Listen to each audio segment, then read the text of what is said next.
All right, y'all.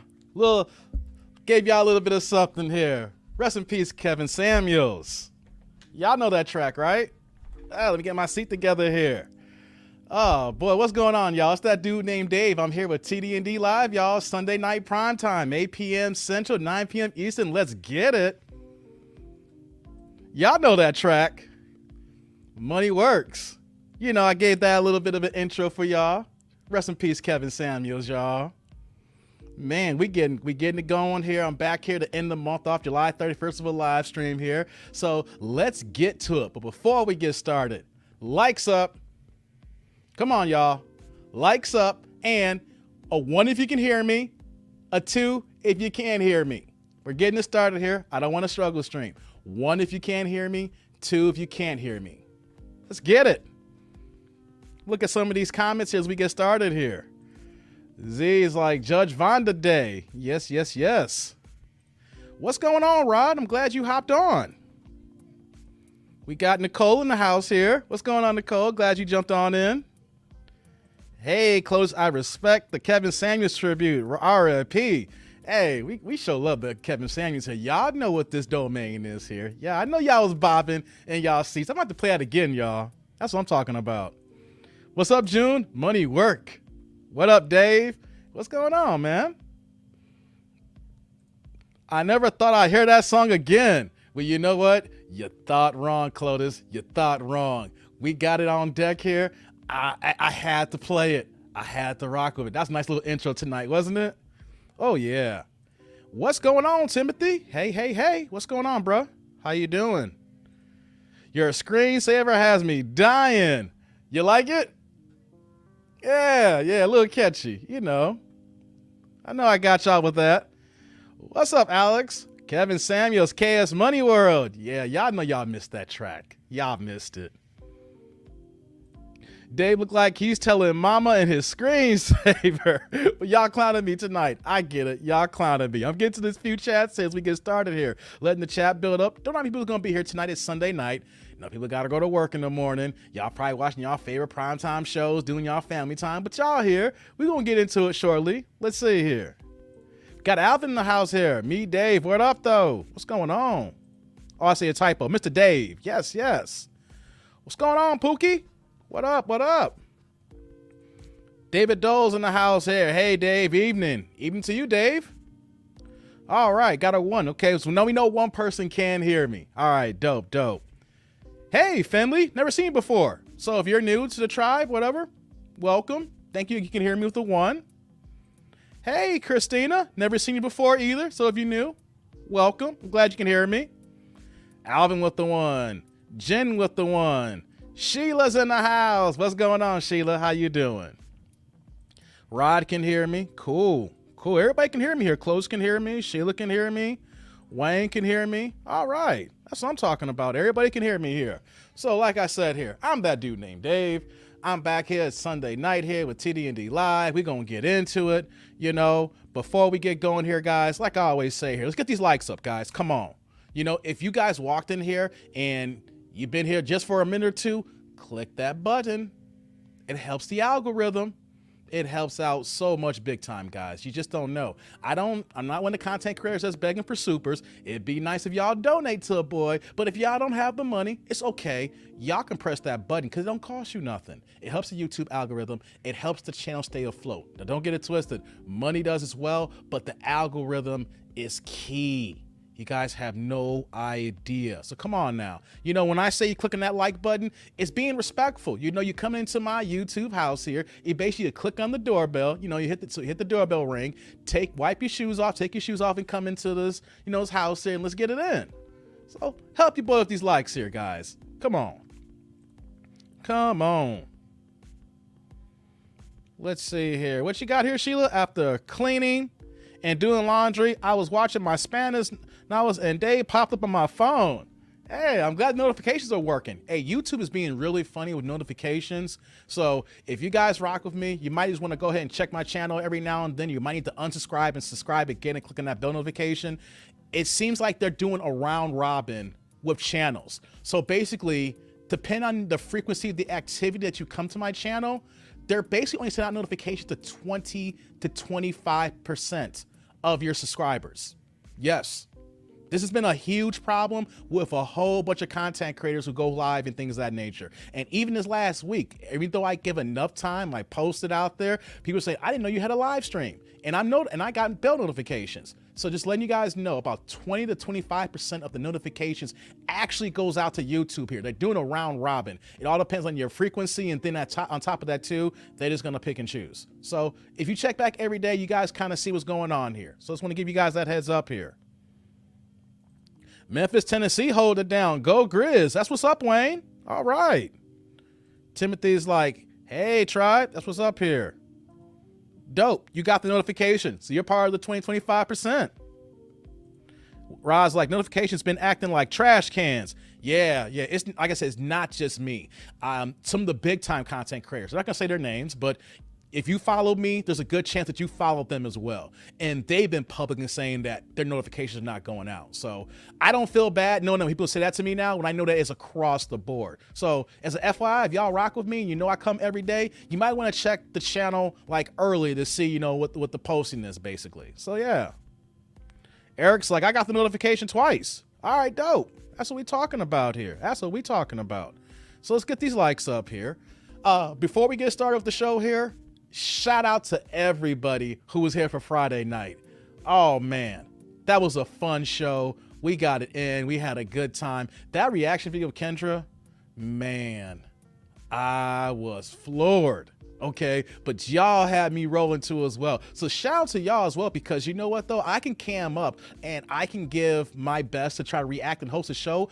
But it's your interaction, your input, is you guys as being the ain't shit crew that's helping your boy out here. So shout out to y'all on Friday if y'all was here. If you weren't here on Friday, you caught the replay and you still comment as well, shout out to y'all as well. I have to say that was the best live stream. If you guys missed it, check out the thumbnail for Friday's live stream. Basically, did Kendra lose it, or did we break Kendra, the internet, with that woman calling in looking for a guy? And she had the dude that she smashed the night before in the house, and she was cooking chicken, and she had that janky crop top that she was wearing. Oh boy. But shout out to y'all. That was the best live stream that I've done here. Had so much fun. It was so crazy that you guys were having your own side conversations while I was trying to react to the videos. So I looked down and y'all were just going in. So man, we got to keep that going here. I don't know if we're going to have the same response tonight, but the idea is that we got to keep this train going. We got to keep this fun going, keep this edutainment popping here. So shout out to y'all here for checking out that live stream and putting it in. Yeah. Let's see here. We got Henry saying Florida's in the house here. Cloda's like, that was a good one. And I ain't shit. Yeah, no doubt here. Hey, before we get started here, that dude roll call. All right. We see some people already dropping in here. We got a few people that's already here right now. So city, state, zip, where you're watching from here. As you know, southwest suburbs, Chicago, 630 stand up. Y'all know where I be at here. I'm in the Chicagoland suburbs. Ain't going front.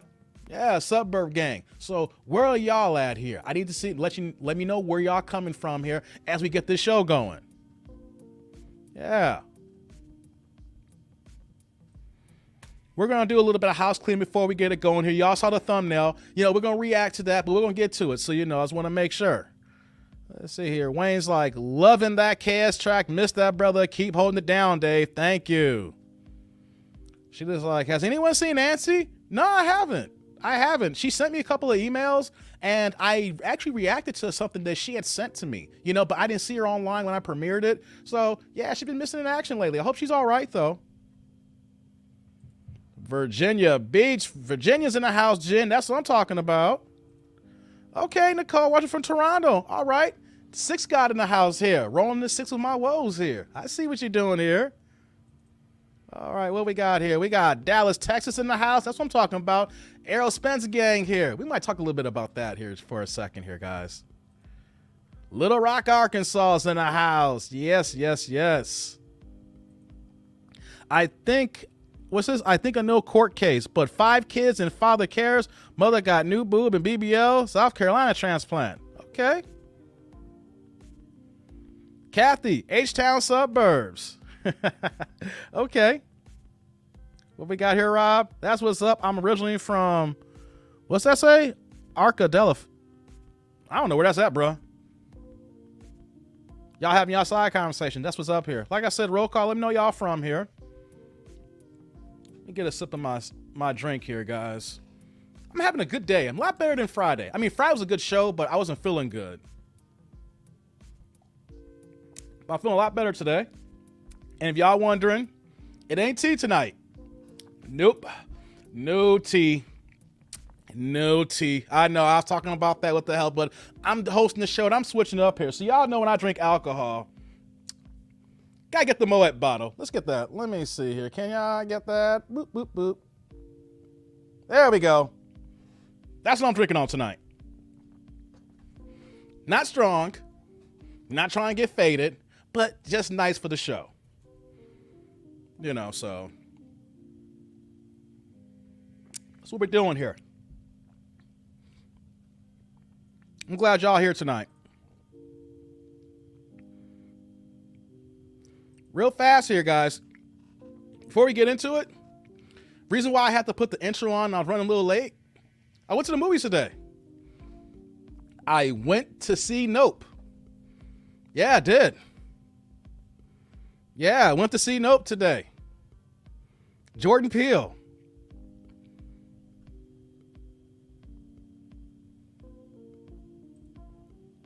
So you gonna flex with the Mo? I see you, Dave.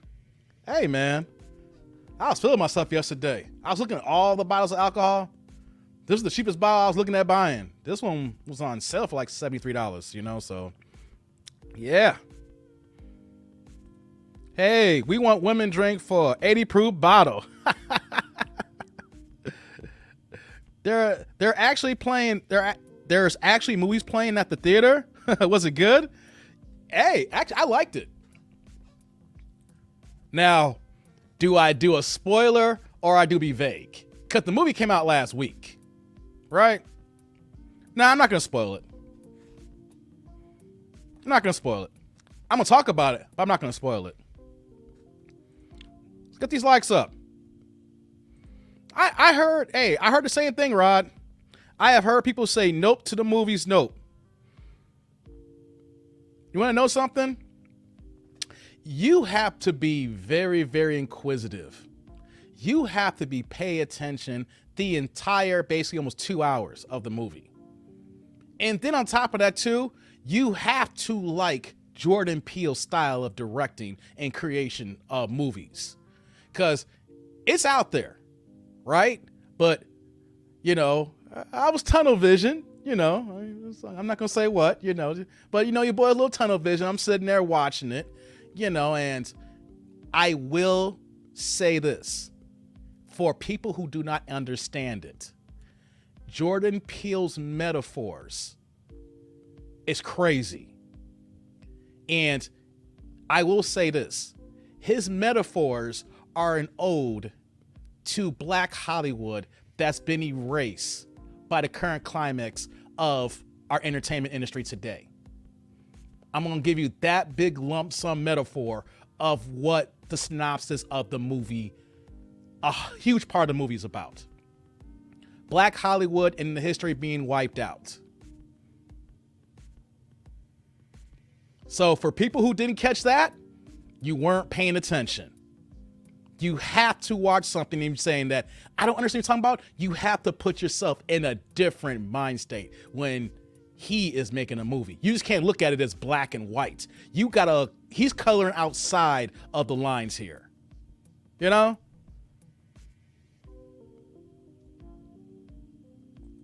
So was it crap? Nah. It wasn't crap to me. It's crap if you don't open your eyes. It's crap if you don't open your brain. And I will say that if you're not initiated, you're not going to get it. You're going to be like, what the hell is this? What about this? What's going on? I keep hearing things about the monkey, and I'm hearing about aliens, and I don't get. You did not pay attention. If no one didn't even catch the Black Hollywood part of it, then you're already lost. Plain and simple. And you know that Jordan Peele always has a message to prove when it comes to black society in the current climate that we have here, and especially in the past with all his movies here. So, yeah, I want to spoil it. I want to give more, you know? Okay, I understand. Hey, Chef. What's up? How you doing? Yeah, so I actually liked it. You know what I'm saying? Like, and here's the crazy thing too. Like, I actually went to the IMAX to see it. Like, normally you go to the IMAX reserved for like Marvel movies, you know, a 007 James Bond movie, the action thriller movies, you know, like that. This is a suspense movie. And I think the IMAX worked for this particular movie is because of the metaphors that Jordan Peele uses. So when you watch on the IMAX, it is so much digital clarity when you watch it on that screen there. So I'm literally not just focused on the actors. You have to pay attention to the background. You have to look at the far off in the woods. You have to look at certain shots in the corner that you normally wouldn't pay attention to, because I caught a few things early when I was like, oh crap, I can't be looking down. Put your phone away. Do not talk to anybody who's sitting next to you. Don't even worry about popcorn or drinks. You gotta literally look at the corner screen. You gotta look at some foreshadowing, some background here and there. You literally have to be focused for the entire time. And if someone says, I went up into the bathroom, or I went and got something to drink, or I came into the movie theater late, and then you sat down and it's like, I didn't get it. Well, you know what though? You're uninitiated. You literally just can't sit there and be like, okay, here's a Jordan Peele movie. Yeah, oh my God. And then you get up, no, you gotta put your thinking cap on. It's literally like going to school when you're watching a Jordan Peele movie. You gotta put your thinking cap on, and you really gotta pay attention. If people ain't paying attention, you're gonna say the movie sucks. If you zone out for a second, you miss a good 5 minutes at a critical part, you're gonna think the movie sucks.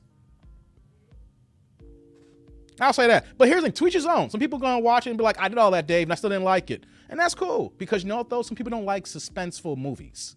You know? So shout out to my girl Destiny. Destiny is the lady who does my locks, fades, braids, and locks in Aurora, Illinois. You know, so I originally was not even going to chime in on it. I went to get my hair done Friday. Remember I said I was late coming to the live stream on Friday. And so I walked in. She's like, have you seen Dope? I keep saying Dope. Nope.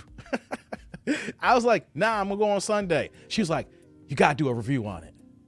I was like, I normally don't do movie reviews and stuff like that. She said, when you watch it, let me know. I got to talk to somebody about it. So, you know, the Destiny, I don't know if you online right now. I'll shoot you a text and say, hey, I'm talking about you, and shout out her business as well. Fades, braids, and locks in Aurora, Illinois. She does good work. You know what I'm saying? I've been seeing her about a good, I think 6-7 months. She's been doing my locks now. So I go to her frequently to get my hair done, you know, but hey, Destiny, I saw the movie. Next time I go get my hair done, we'll sit down and chop up and talk about it. But hey, I thought it was a good movie. I liked it. Like I said, though, it's not gonna be everybody's cup of tea, especially the way that he really used his metaphor game. So yeah, that's my part on Nope. I really want to say more, but I can't, because then I'll spill it. It's only been out for a week. I think it came out open weekend was last weekend. If I was talking about this in the middle of August, oh, y'all been fucked up. I've been spilling the beans, but it's only a week old, and so I won't do that to y'all. Okay. Let me see here. Bro, deal with it. It actually sucked. It didn't suck. Did you watch it? That's why I hate going to movie theaters. I'd rather watch movies in my house. I hear that. I normally watch movies in my house too. I got my setup here. I bought a brand new JBL sound system. It hits hard. I got a 70-inch flat screen in my family room. I got a 60-inch down here. And I got the surround sound. So I don't really need to go anywhere. But the IMAX is a different game, you know. So others aren't allowed to have an opinion. What the fuck are you talking about, Lethal? Did you hear a word I said? I swear. Everything I said here, and then you go take it out of context unless you're trolling me right now. Lord have mercy. When it's like going to school, I'd rather wait until it hits HBO Max subscription. I can hear that. I can understand that. I'm a thinking person. You see, I am Like that one girl on Kendra G was talking about, I'm analytical. I am analytical. You don't do what I do for 22 years of my current career and not be an analytical person. I'm a person who likes to study and like that. You know, if it's comedy, I am OCD. I'm zeroed in. You know, that's what I'm saying. You got to pay attention. And nowadays, people. Here's the thing I want to say though. People don't pay attention. People's attention spans, Alex, are like nanoseconds. You agree with me, right?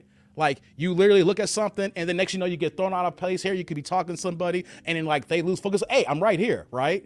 You know, so that's the reason why I said that if you don't pay attention, you're gonna lose it because he wants you to think. I have no problem thinking, you know, I like doing that. So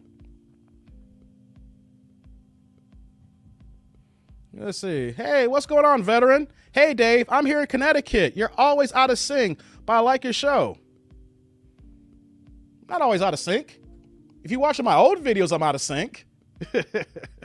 I think I'm in sync right now. I'm watching myself, so if you watch my old videos, you'll see me out of sync. You did respect on a movie. I'll buy a ticket in IMAX. Hey, don't blame me if you don't like it. I just said what I said. That's my analytical view. So if you don't like it, you're like, yo, that dude told me this and I'm sold now. All right, I sold you. But don't get mad at me if you don't like it. Like I said, though, because a lot of people said they didn't like it. And the reason why I went on my explanation, because after the fact I asked certain people and they don't view the movies like I view the movies. People came into movies late. Everything I said is what everybody who I talked to, what they did.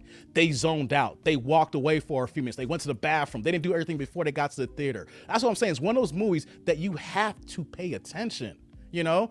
On top of that too, what's the point of watching a movie if you're not paying attention? Especially if you're gonna pay a movie at the show. So that's why I preference that. If you're gonna go to the show, pay attention. Movie inflation's high. Tickets are higher now. Food is higher. If you want to buy popcorn, everything's higher. So do everything early and then go there and sit down, you know. But don't get mad at me if you don't like it. A lot of people said they didn't like it. But like I said, I gave all those tips why I liked it, though. Let's see here. Alex, like, that's true. Nah, I get you. I'm a visual person. I do like to think as well, Dave. Yeah, I hear what you're saying, though. Like, some people can look at it like, hey, certain movies are not their cup of tea. Like, I'll wait for HBO Max, right? So I get what you're saying here, Alex, right? You know, I mean, I'm just pointing out the fact that if you do go to the show, you know, but yeah, you know, it's like I said, very thought-provoking. If you come in with that, some people didn't walk in with that. You thinking Jordan Peele and you walk in, you're like, oh, what the hell is going on here? You know, so yeah. Folks lack attention and consideration spans in this era. Yeah, that's so true. Sound like a 13-year-old. If you didn't like the movie, I liked it because I'm smarter and you can't grasp. We don't like it. It wasn't good. You know what, Lethal Injection? One more, and I'm going to mute you. You're trolling me right now. But come on now. I'm being cool. I'm a person that's being open and honest on YouTube here. Now, if you're going to try to rib me, I can take the ribbon. But like I said, I liked it. I know why people didn't like it because of the explanation I get. But if you're going to come at me, I have no problem saying block. I'm giving you a chance here, bruh. I'm giving you a chance. Oh, boy. I'm not petty. Yeah. I'm done with Nope, guys. I know he's trolling. I know Lethal's trolling me. I know Alex. I know. That's why I said he gives one more chance here. Now, if Lethal was brand new, oh, your ass been out of here, bro. You've been out of here. I know he's trolling me. I get it. I have thin skin. I'm just playing. I got thick skin, y'all. You can't be on YouTube with thin skin. Real talk. One more equals fragile feelings. You gonna get it, bruh. Hey, man. You gonna get it. Just keep pushing it, bruh. You gonna get it. So we're done with Dope here. All right. Dope, Nope, what everybody want to call it. I keep saying Dope. Lord have mercy. It's a movie called Dope. That's why. That was on cable recently. That's why I keep saying that. All right, guys, real fast here. I'm so upset at myself that I didn't go to New York this weekend. Quick boxing talk, then we'll get to the reaction video. I am so mad that your boy didn't go to New York this weekend. The Danny Garcia fight was on point last night at the Barclays. How did I miss it? Oh my God, you know why? My work schedule's all out of whack. I couldn't find a hotel of my desire. First world problems, right? But if you're gonna be staying in New York for a week, I refuse to stay in one of those 180 square foot closets of a hotel room, okay, where all you got is barely a queen size bed, barely a mantle where your TV is at, barely a door where you can wash your face and wash your ass, and then you walk out the door to walk out the door. I refuse to do that. And for the month of July, hotels were just crazy. All right, me trying to get approval for certain hotels was not popping off here, and I'm not gonna come out of pocket for work, travel. You know what I'm saying? That's what work does. That's what they do. If I gotta go out of town, they take care of my travel needs. But I'm not gonna go ahead and stay somewhere to come out of pocket because I want to go to a boxing fight. Man, though, but I was so upset because it was a good fight, And when I say a good fight, Danny Garcia hasn't fought since he got his ass beaten by Errol Spence about a year and a half ago, right? And he put on a boxing clinic. Now, he is clearly small for a junior middleweight at 154. You can tell by the side difference against Jose Benavidez that he was the smaller guy. Good Lord. But his speed was there. His timing was there. His technique, everything was on point, throwing combinations. And you can see clearly at the end of the fight, like he had a lot of stuff going on. He broke down and cried in the ring. He let that ish out. So shout out to Danny Garcia doing this thing. I know one of the judges need to be suspended, saying 114. They gave him a majority decision where that it was 114.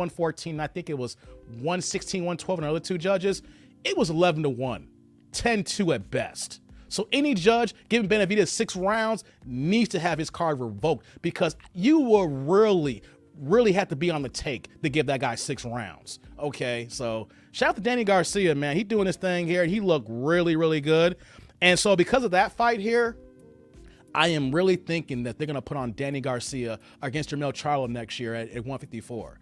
I see him, now this is his first fight at 154. So I can see him doing another fight. I don't know about this year, probably early next year, but I literally see him probably fighting Arizona Lara, or he might fight a Tony Thompson type, because Charlo is defend his undisputed crown against Tim Tszyu in January, which is ridiculous that they scheduled that fight all the way in January when he just unified in May. And so they're going to have really like a 7 or 8 month layoff for this fight before that happens. So I see Danny taking one more fight, and then I can see that Charlo fight happening. And if Charlo wins, I can see unification with Charlo either against Lara or Danny Garcia. I really feel that because of that unification fight with Tim Tszyu happening so far out in January, that we're going to see Lara against Danny Garcia. And I think the winner of that fight, and if Charlo comes out, we're going to see a summertime fight for the undisputed, if he doesn't get stripped of one of his titles, against one of those guys here. So I'm seeing that landscape in the PBC here. And the reason why I'm saying that is because I really see a freezing out of Terrence Crawford's ass. He's pissing me off here, guys. Real fast on that. I don't think it's going to be no Terrence Crawford, Errol Spence fight. Nope. Just like the movie Nope. We're going to get to the reaction video, but I just got to get this off my chest, guys. Y'all know, if y'all been watching this channel and I do my boxing talk, how I've been so geeked at the fact that when Errol Spence beat Yergenis Ugas in April, that fight was like April 16th. Here we are now, July 31st. It's going to be August 1st, and they still haven't announced the fight yet. Negotiations is still not complete yet. Steven Espinoza, who's the head of Showtime, has been coming out publicly about this fight. And you want to know something that we can discern now? If this fight doesn't happen, I don't care if you're a Bud Crawford fan. Blame Bud Crawford. Future Hall of Famer. 3-division champion. First undisputed champion at 140 pounds. Current WBO welterweight champion is the reason why this fight doesn't happen if we don't get it signed. Because you want to know something? We wanted to blame Errol Spence a couple years ago when Bud came out saying he wanted to fight him once he won his IBF belt against Kell Brook. And what did Errol Spence say? We could pull the tweets. He's like, hey, look here. We know we can't make this fight right now. I'm on my side of the street, quote unquote PBC. You're on the other side of the street, top rank ESPN. You know how hard it is to make a co-promotion fight if it's not a purse bid? So here's what I'm going to do here. This is back in 2017. You could pull up his tweets. I'm going to clean up my side of the street. You stay undefeated, and I'll take your belt when you're ready. And what did Errol Spence do? He broke Kell Brook's face to get the IBF. He beat Danny Garcia when he got the WBC crown. And then, wait, was it? Yes. No, he beat Sean Porter for the WBC crown. He beat Danny Garcia in his comeback fight when he had the car accident, and then he beat you guys to get the BA belt. And on top of that too, got the Ring Magazine belt. So Errol Spence has cleaned out the division except for Crawford's WBO belt. So now that Terrence Crawford is no longer with ESPN because it's hard to make a fight when you have two different rival promoters, he has no promoter. And the fight is still not happening yet. In the past, you can say, well, there's rival promoters, you know, and different networks is a problem here. He's not tied to a network. He's not tied to a promoter. Errol Spence already agreed to his side of the deal. Errol Spence has been putting up numbers. So if this fight doesn't happen, guys, blame Bud. I'm sorry, blame Bud. Because all we keep hearing from Bud Crawford's camp, you can look up the YouTube channels, his trainer, his people, they're constantly pushing for 50-50. And let me ask you something. In boxing in every fight's like a going out of business sale. But when you got one guy on one side of the coin here who is putting up 300,000 pay-per-view buys, who was putting 40,000+ seats in Dallas Stadium. He's going to California Staples and doing 17,000, well, it's Crypto.com arena now. Wherever he goes in Texas, California, and even fought in Vegas, he put butts in the seats. He has huge gate numbers. He has pay-per-view numbers. And Bud on the other side has done no higher than 100 pay-per-view buys. The best he's done is his own hometown in Nebraska. I went to his fight in Vegas, wasn't sold out, against Sean Porter when Spence fought Porter and put up big numbers in California. And you want to know something? It's going to be August 1st tomorrow. So I'm just going to be like a regular boxing fan, diehard boxing fan is going to say, call me when the fight happens because I don't think it's happening. Let's get to a few of these chats here. We're going to get it going here. Let's get to this here. I'm going to get to a few. I'm glad y'all here. Y'all been chatting here. Let me see here. Keep it going, Dave. Lethal. I know you messing with me, Lethal. I know you messing with me, man. That's why I'm messing with you too as well. If you was brand new, oh, you've been gotten the boot. But the fact that we got a rapport, man, it's all good, man.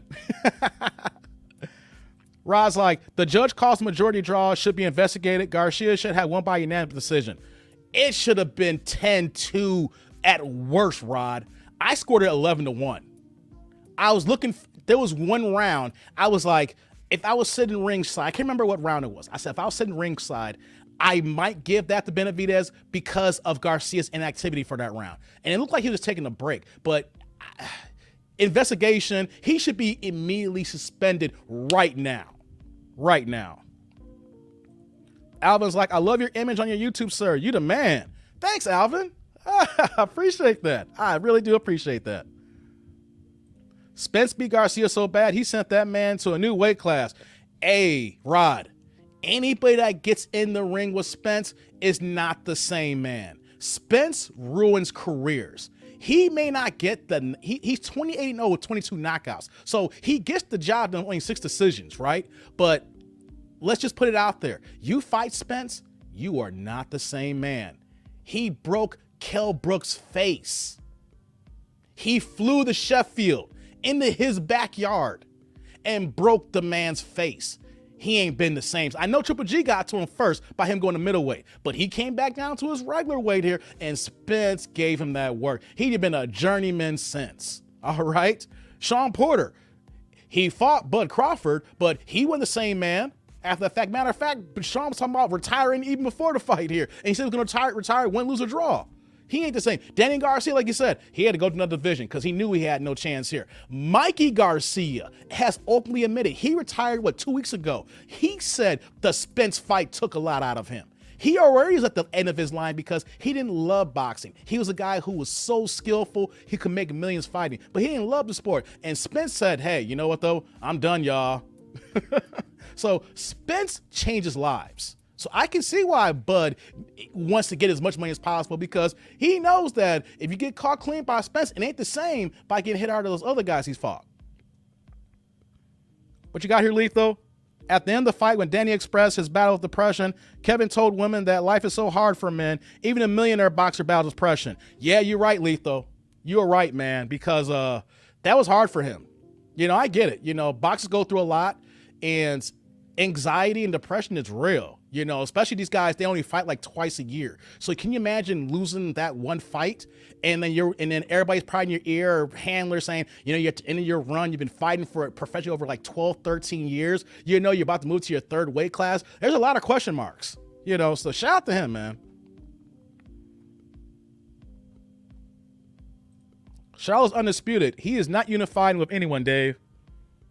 I know he's undisputed, but he's fighting Tim Kazoo, so he's got to defend that title in January. He's not dropping any belts. That's what I'm saying. He's defending his unified championship. So he's fighting Tim Kazoo to maintain his status here. He didn't drop any belts. He's basically saying, you know what, though, the WBO's up. Come on, Tim. I paid too much money and I fought too hard to get all these belts. Is that the Benavidez that fought Crawford? Yep. Same Benavidez, who didn't do nothing against Crawford and didn't do anything against Danny. Same one, man.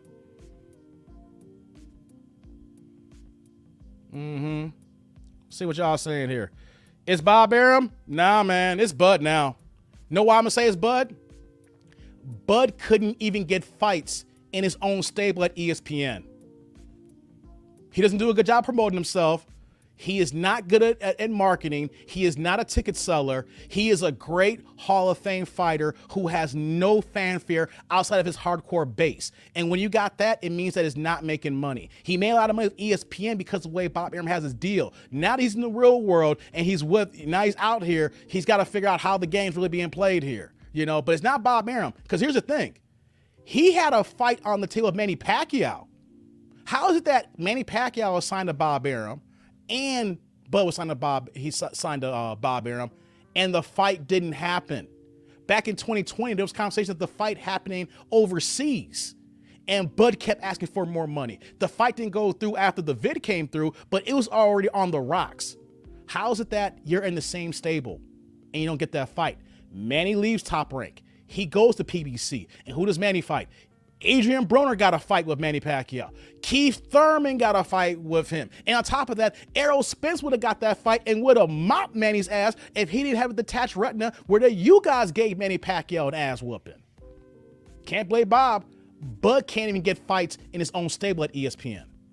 Now, if you got a guy who can't even get fights in his own stable and now is a free agent with no promoter ties and the fights still not happening, gotta point the finger at one person and one person only. Look at his sales, look at his gates, look at his sales, and look at the fights that didn't happen. Get these likes up, y'all. We're going to get to the reaction video here. I had to do my quick boxing talk here. We're getting into it, guys. Let me see, get to a few more of these guys here. Bud let Bob, so it's all on him, and maybe that Daniel Canahan fellow. Oops, did I say that out loud? Good point, Rod. I think last time I checked, I have not heard officially, but Bud is officiated with that Daniel Canahan guy, the same guy that is associated with Tyson Fury. It's the same reason why Tyson Fury cannot even fly into the States. It's the same reason that Steven Espinosa, the head of Showtime, said, Bud, we can't even negotiate a fight if you're still cool with him. Negotiate didn't even start because Bud did not want to break his allegiance with Daniel. All these fighters are tight with this guy here. Talk about a mobster who got bodies on him and everything like that. And all these fighters like, nah, he cool. He got me paid. And the networks are like, yo, if you rock with him, we ain't rocking with you. I'm just saying, you ain't gonna see Tyson Fury in the States no time soon, y'all. And Bud's negotiations, reason why we didn't get negotiations right away, because he didn't want to break his ties with him. That tells you, it lets you know how some of these fighters have crazy allegiance and loyalty. Okay, my boxing talk, guys. It's my boxing talk. Let's get these likes up, guys. Let's get these likes up. Hey, Nicole, get here. Dave, I think the fight didn't happen because nobody wants to lose, or maybe it's bribery. Oh, I didn't know Nicole using the boxing here. The fight's not happening because of money. Let me give you guys a quick sample of why this is happening here. And it shows the problem in boxing. We got two great black fighters. The problem, though, is that they have the same fan base. So by this being on pay-per-view, it's going to cancel out you thinking the new fans that's going to go ahead and support, or when pay-per-views basically is subsidizing the big money fights. So if you have two black fighters and the base are the same, how you're going to expect to get more than probably the 300,000 pay-per-view buys that Spence does? We've seen Spence do 250, 300,000 buys by himself with no proper B-side. You guys can't even speak proper English.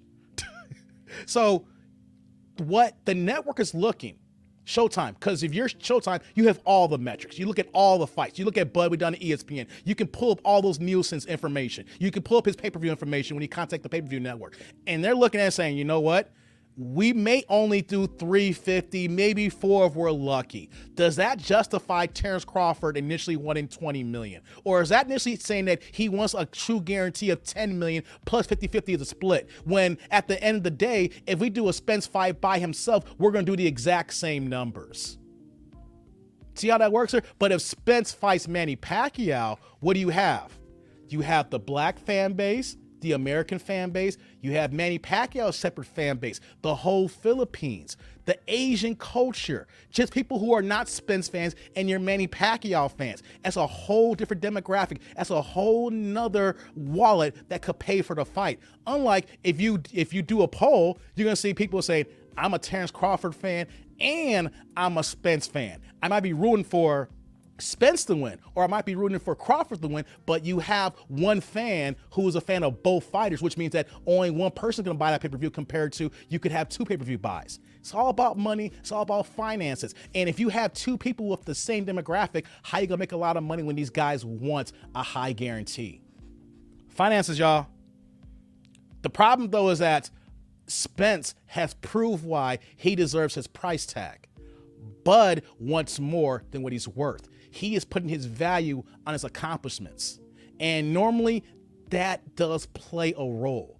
But when you cancel out what I just mentioned here, and then you mention the fact that he's never sold, is what you've done for me lately. Basically, Errol Spence is the WNBA of boxers for pay-per-view.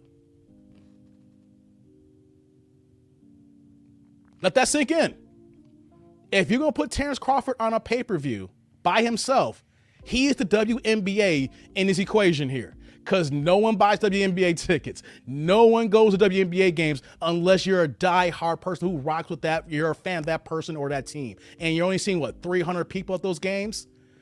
Terrence Crawford will have his family and friends travel to his fights. After that, no one else is buying or paying for his fights. BS, and all want to fight. I believe Bud wants to fight. He's trying to cash out, though. Oh, Dave's gonna ignore me, right? Okay, ignore you? What are you talking about? Chucky?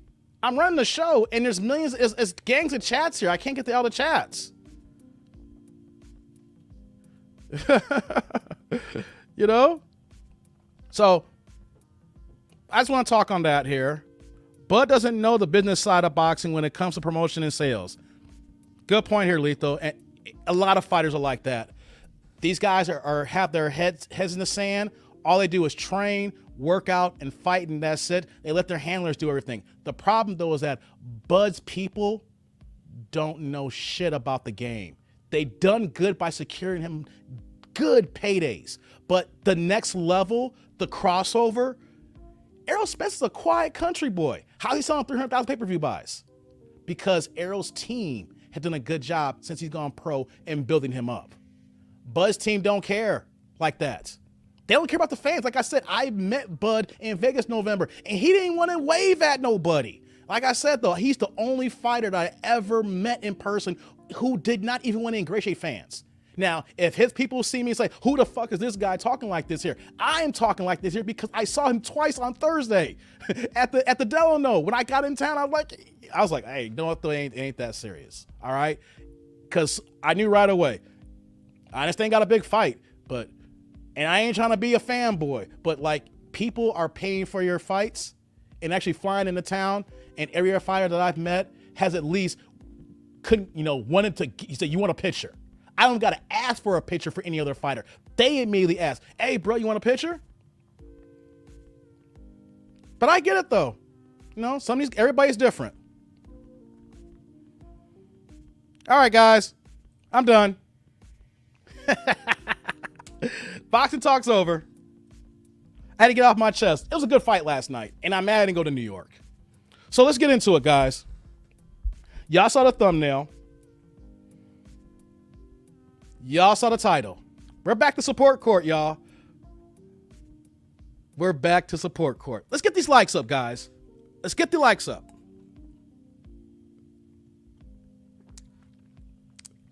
Come on, y'all.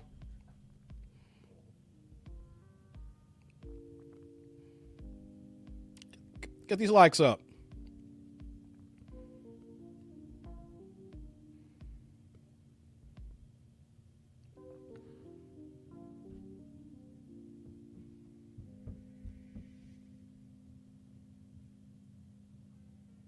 All right, guys. Likes are up. Cool. I like that. Have it make sure. All right, guys, let's get into it now. Sunday night. Now y'all got to go to work tomorrow. I got to go to work tomorrow, too.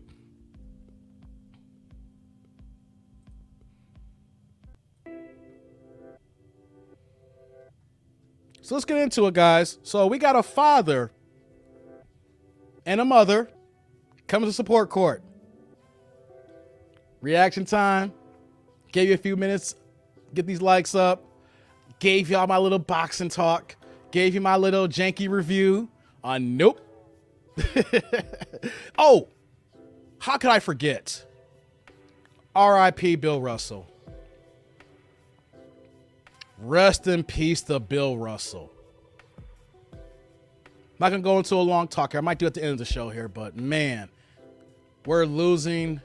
We lost another, not just a great basketball player, civil rights icon, overall great man, 88 years young, lived a full, healthy life. Shout out to Bill Russell, man. I'm a diehard basketball fan, as you guys know, too. I talk boxing, but I don't go into basketball, you know, because that literally be a whole nother conversation. But, yeah, you know, the man just, he exemplified excellence. Him, Jim Brown, Lou Alcindor, a.k.a. Kareem Abdul-Jabbar, Cassius Clay, a.k.a. Muhammad Ali. Those men were at the forefront during their time. Death threats, risked their careers. R.I.P. to Bill Russell, y'all. Before I forget. So, all right, cool. Got that going here now. Reaction time. Let's get into it. Judge Von the Bee. We're going to see what this guy's talking about here. His lady brought him in to court for child support. Let's do it, y'all. Let's do it. Let's get into it. We're switching gears here. It is reaction time. Let's do it. Let me bring this on the screen here. Whoa. Hold on. Before we get started here, we see the guy. We have an empty chair here. Yeah, wait a minute. Where's she at? Is she taking a bathroom break? Let's get it started here, y'all. Okay, it looks like Miss Daniels brought this case before the court. And what's your name, sir? Michael. All right. Michael, well, what's your last name? I don't want to call you by your first name. Clough. Michael Clough. All right, Mr. Clough. It looks as though you were brought to court. Unwillingly. Okay. To be put on child support, but Right. she's not here. She never Whoa. She never shows up. All right, so tell me what's going on. Well, you know. Wait, before they get into it here, guys, real fast here. Have you guys ever been brought to court by somebody and the other party didn't even show up? I would think that if a woman wanted to take her ex to court for child support, that she would want to show up to get that check, to have the judge hear her side of the story. Why does she thinks that he needs to come out of his check to pay for these kids here? He showed up, but she didn't here. Now let's get into it now, guys. Let's do it. No, she brought you here for you to pay child support. So Right. What's going on with you all's situation? I mean, not too long ago, she dropped the kids off. She was in a strange vehicle, saying she was about to come up on some money, and I haven't seen her since, Your Honor. Whoa. Okay. I'm taking care of these kids. I got to go to work. I can't, you know, they my kids. I had them, I made them, but, you know, I got to go to work. You know? Okay. How many kids are we talking? 5. 5 Ouch. kids. She dropped out 5 kids with you? 5 kids, Your Honor. No And clothes, kept going. no nothing. Who was kept driving going. the car? Could you see? I couldn't see. You know how it is. No, I don't. What? You don't. Tell me what you mean. I What? mean, you know, these women get with these strange guys, and you know, they give them this false hope. And so she was in some kind of old Cutlass with some 20s on it, and she rode off in the sunset. Haven't seen her since. And all 5 of Whoa. Wait a minute. Wait a minute. So he is really messing with the female version of a Pookie. Dropped off the kids and left, then filed for child support, and didn't even show up to the court case here. Some dude in an old Cutlass sitting on Dubs. Oh my God. Hey, who's in my tribe got a Cutlass on Dubs? Who got some chrome rims in the crew here? What's going on here? Oh, y'all getting into it here. Hold on here. Eric's like, she brought him to court? Yes, she brought him to court and she ain't even here, Eric. Nicole's like, this bullshit's going to start soon. It started now because she ain't even here. The police didn't show? Like, wait, oh. Let's see here. Andrews, what's going on? Altruce, is that how you say your name? Welcome to the tribe here. Throw the case out. What you got here, Chucky? Oh, that's an old case. This is the update. She made it to court. Well, we're going to get into it here, man. That is not child support. That is birth support.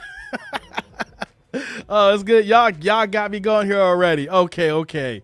What we got here? Dave, what's going on, man? So mom went for milk and never came back?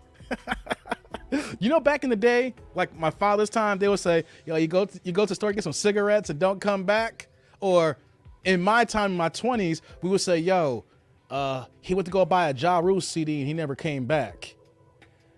And Ja Rule ain't even that good. Oh my God. Let's get back into it, y'all. Let's continue. Let's see what he's going to say here. the kids were in that car? All 5 of them sitting on each other's laps. All 5? Wow. Yeah, it was bad. Oh my gosh. Are any of the kids in car seats or should be in car seats? No car seats. My youngest kid didn't even have any diapers, you know. What? You know, I called my mom and asked her. She said no, so I had to do what I had to do. Okay. Yeah, What? So, how long ago did that happen?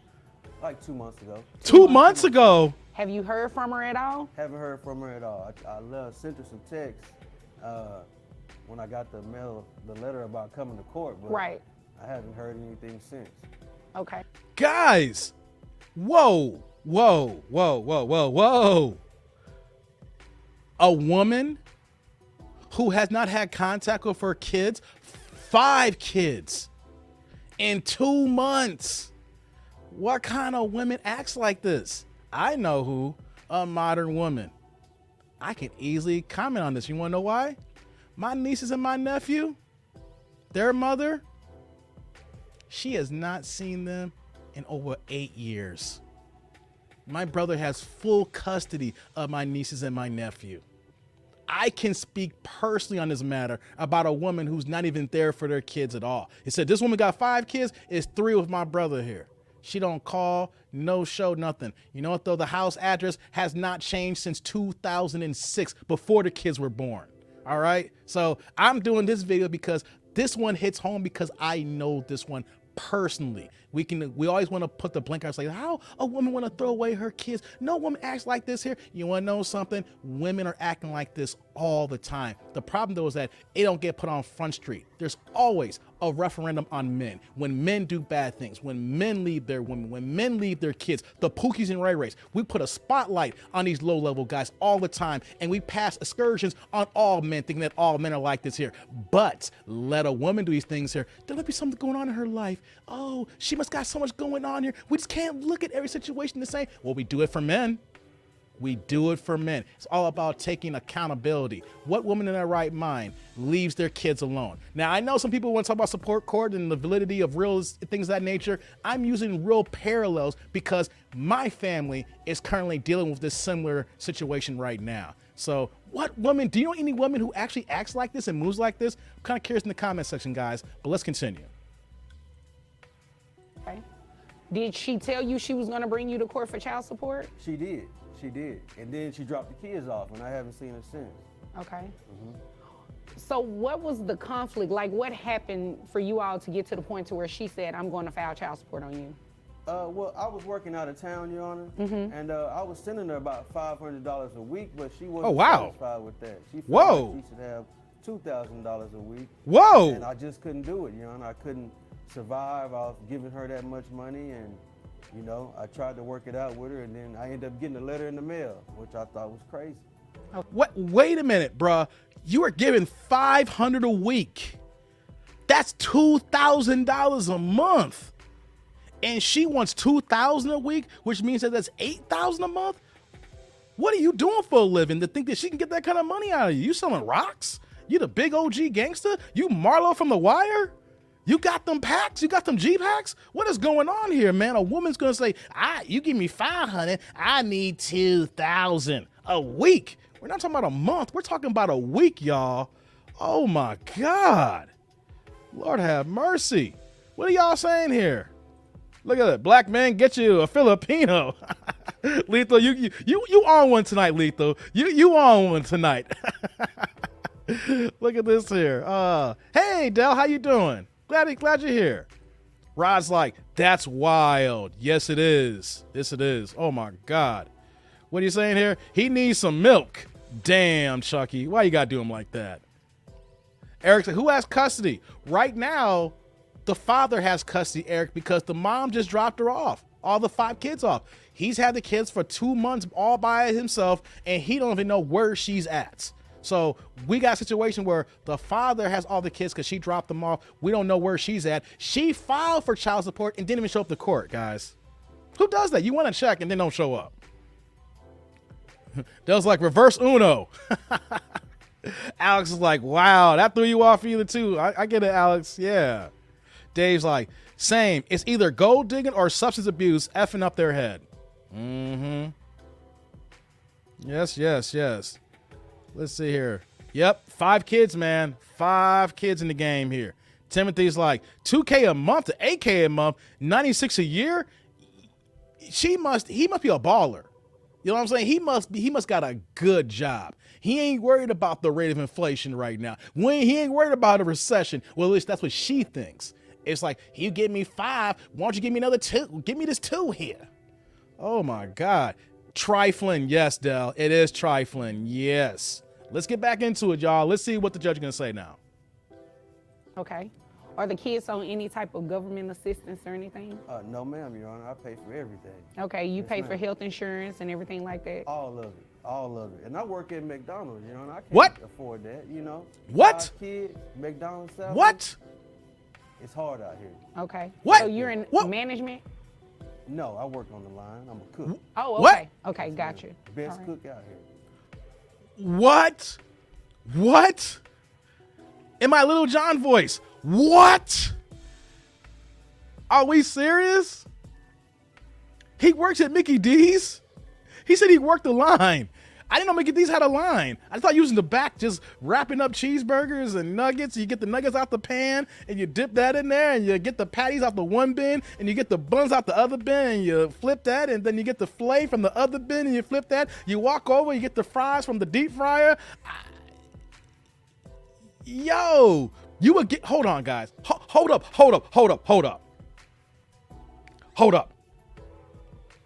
He's working at McDonald's giving them $500 a week? Yo, what Mickey D's did he work at? What? How much did they pay for him to give up 2 G's a month before she walked out on him? Alex is like, what? You work at McDonald's? Alex, you heard my voice here. I'm with you too. What? Alex, behind your screen. You ain't got to yell at it. I won't hear it, but do it too. What? Eric's like, I don't believe that, McDonald's. That's kind of hard, man. Look at Chin. You're saying what too? This is crazy. This is crazy, y'all. Hold on. What do you got here, Timothy? He might be working 80 to 100 hours a week. He's there from open to close. If he's paying her $500 a week, all right. If he's on the line, dipping the fries in the fryer, making them cheeseburgers, the double quarter pounder with cheeses. You know what I'm saying? He making the McFlurries. Man, you know what sounds good right now? A damn Oreo McFlurry to do this damn live stream. That's my weakness, y'all. If I go to McDonald's, you know, an Oreo goddamn McFlurry. That sounds so good right now. Who gonna go give me an Oreo McFlurry right now, tribe? Who in the Chicagoland suburbs can go ahead to run a McDonald's down the street from me right now and go ahead and give me an Oreo McFlurry, ring the doorbell, I'll go up and get it. That's my weakness. Ice cream, man. I don't eat sweets all the time, but you give me some Oreos and some ice cream, boy, it's a wrap. Like I said, 80 to 100 hours a week. Can y'all do some math for me here? Because they're hiring McDonald's by my crib, right? Inflation's crazy. And recessions is crazy, right? People need work. They got a sign saying $17 an hour. So the McDonald's by my crew is paying $17 an hour. I don't know as management. Y'all do the math. Can someone making $17 an hour after taxes pay $500 a week? Y'all let me know. Y'all let me know. Oh my God. What's up, Shaq? Sounds like I know what to get you for lunch, man. Hey, man, I'm gonna hit you up, man. You say you're gonna be in town for like another 2 weeks? Yo, we might be able to get down, man. I'll let you know. I'm gonna email you, man. I'm off my on-call schedule. Let's see here. Some of the 24-hour stores are working overnights. And you know what? Sheila can comment on this. I don't know if I ain't been out there in a while. The Rock and Roll McDonald's in downtown Chicago. Was that off of Ohio? They used to be open late all the damn time when R. Kelly was getting it in, right? I don't know if you were doing that same thing, Sheila, back in the day. Would you go out there like at 1, 2 a.m. and order some food, kicking it in the downtown area? I don't know if they still open late. That could be his come up if he's actually at a McDonald's, like a rock and roll joint that's open to like 3 a.m., whatever like that, you know, having, 24-hour, Egg McMuffins and stuff like that. Oh, man. Let's get back into it. Let's see what else he got to say here, guys, because we got a guy with 5 kids on a McDonald's salary, and the woman left him. Hey, let me just add this here. I'm not trying to be bogus. Modern women are crazy. But at the same time, I kind of can understand why a woman would leave a guy who works at McDonald's. I'm an advocate for the average man. But you got 5 kids at McDonald's? Bruh, ain't the way. Ain't the way. 5 kids by the same woman and you still at the Mickey D joint? Yo, we gotta have a live stream about this. Anton Dams was talking about this here, guys. We really gotta have our men to level up here. Inflation and recession, right now, we could say we're in a soft recession. We are here, whether the market don't want to talk about it. 40,000, even though it's average, it's poverty now, guys. Give it a few more months here, and we're really going to see the real effects. So we need to have another discussion about this average 40,000, and we need to get our people to level up here because we're living not in the, we're in the haves and have-nots. And it's going to get worse. Let's continue, y'all. I know that's right. Yeah. Too bad I don't eat at McDonald's. Otherwise, I'll put your cooking skills to the test. Oh, yes, ma'am. Yeah, but you cook other stuff, right? You can cook outside of what you're making. I cook other stuff outside of work. Okay, all right. You do like private in-home stuff. So, like, if me and my husband needed a private chef, you could do that. Your husband don't want the stuff I cook, Your Honor. What you cook? Really? I'm not at liberty to discuss that in the courtroom right now. Oh, okay. Oh. Got you. Right. Okay. oh, wait a minute. What he cooks, he's not at liberty to talk in a courtroom. There's only 2 things for him to say that to a judge. 1, THC infused food, or 2, he's whipping up the cocoa. Tribe, y'all know what I'm saying? He's wicking up that cocoa. All right, he on that Nino Brown. He on that Sherman Hensley. Let me get some of these comments here, y'all. Y'all are killing me. I had to see this one here. Y'all know that's a cover job. That's why I just said that, Dell. I think it is a cover job because I think, like you said, about his cooking skills, he's cooking something. He's cooking up some hard rocks it's for the community. What you got here, Chucky? Vacancy at McDonald's coming to America. He can apply to make that money. I got one advice for you, kid. You want to keep working here? Stay off the drugs. One of my favorite movies of all time is Coming to America. What you saying here, Letho? He might be the first man that need a red pill. That need a red pill. Lord have mercy. Let's get back into it here. Let's continue about this food that he can't tell the judge about that he cooks. You know what I mean? I don't know what you mean, but you know what? I don't even want to know. Yeah, you probably don't. Okay, Oh, wow. all right. So this is what we're going to do. We're going to go ahead and dismiss this case. I appreciate Oh, that. wow. I appreciate No it. problem. I left them in the car, so What? I really do got to get back out. You left them by themselves? What a dog watching them. There's a dog watching the kids in the car. The dog watching. Is it like a German Shepherd? I have a German Shepherd. What? No, it's a poodle, but he's trained. What? So you left the poodle with the kids. Yeah, the kids. Yeah. How old is the oldest child? 11. Well, I guess that's not too bad. How old is the youngest child? 2. Oh, okay. It's not Yeah. too bad, but Yeah. let me hurry up and get you out of here so you can go back and get with those kids, okay? Wait a minute. Wait a minute. Wait. He came to court and he left the 11-year-old and the poodle to watch the other 4 kids. In the car. Oh my God. Oh, why does this keep happening? What? Oh my God, I'm coughing. Oh my God. Oh my God. The poodle's trained. The poodle is trained, y'all, to watch the kids. Black people, why do y'all do this to me? Why do y'all do this to me, black people? The poodle's trained, y'all. The poodle is trained. Oh, Lord. What do you say, Eric? It is bad, yeah. Sheila's talking about that poodle. Eric's like, she better show up. Man, Dave's like, the fuck? Oh, the button-up shirt gave me CJ from Grand Theft Auto San Andreas vibes. He dev selling extra sauce at McDonald's. Oh, my God. CJ from GTA. And you know what? You are right. I didn't even think about Grand Theft Auto till you brought that up, Lethal. Damn. Timmy's like, go get them kids. They ain't a poodle, y'all. A poodle is trained. This dude, I'm sorry, bro. You a pookie. I'm sorry, bro. You a pookie. Look at that. Sheila's dead right now. Oh, he left the dog. Right, Dell. Left the dog. Left that damn dog. Lord have mercy. That's not legal in Maryland. They in Texas. This court with Judge Vonda, for my Texas people here. I know we got Dallas in the house here. Can y'all let me know about Dallas laws here, Texas laws regarding this here? Y'all gotta let me know. Okay. What you hear saying, Shaq? Maybe the poodle is working at Wendy's. Damn. Wendy's? Know what's good at Wendy's right now?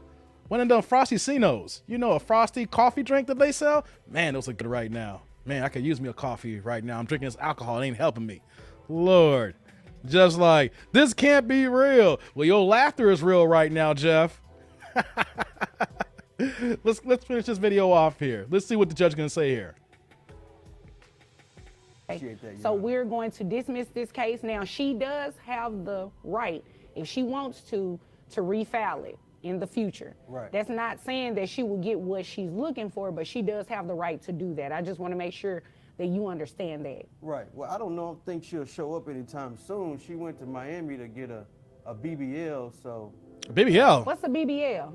You don't know, Judge? Take the fat from the stomach and put it in the butt. Yeah. Oh, So I so don't like know. plastic surgery? I guess. I mean, I seen a picture. It was 10 or 12 of them in wheelchairs at the airport. So. Okay, well, I all think we in right. the wrong business, you know. Maybe so. I need to be one of those doctors. Right. Okay. Well, Mr. Clough, if there is nothing further, you are free to leave and get to the car to get with those kids, okay? Right. I'm gonna get there right now. I All right. appreciate it, young. Thank you. Thank you. Okay. So here's the thing, guys. She let it go. She released him. But this video was 4 months ago. Oh, yeah. I had watched this about 4 or 5 months ago, right? And I was like, it's only 5 minutes and she didn't show up. I can't react to this here. But guess what? There was an update this week. Oh, yes. We have the second video this week. This is 4 months ago now. So we're going to get to the second video. Let's see what y'all saying here. Said, did he bump her off? Nah, she said that she's going to let it go and if she comes back to refile. We're going to get into this here. Oh, my God. What are you saying here, Chucky? Judge knows what BBL is. She just playing. I think so, too. The judge can't be in Texas talking to all these folks here and not know what a BBL is, especially in 2022. Come on now. Judge is faking. She know damn well what a BBL is. Yeah, he's like, you know, you're in the wrong business, Your Honor. Facts. Here's what we're going to do, guys. Now we're going to play the update now. Y'all saw the setup here. I had to play that here first. I didn't want to go straight to the second one here. So she filed child support. She left them with the kids. She didn't even show up to the judge. Can't make this up. But check this out, guys. I need 1 second. So before we get into it here, I need 1 second here. So just hold on for 1 second here. I'm going to give y'all some good music while I got to handle some quick business. So I'll be right back, guys.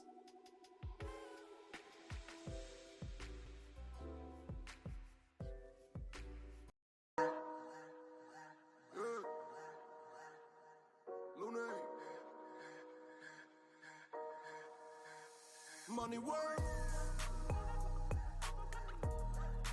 El mundo quiere dinero.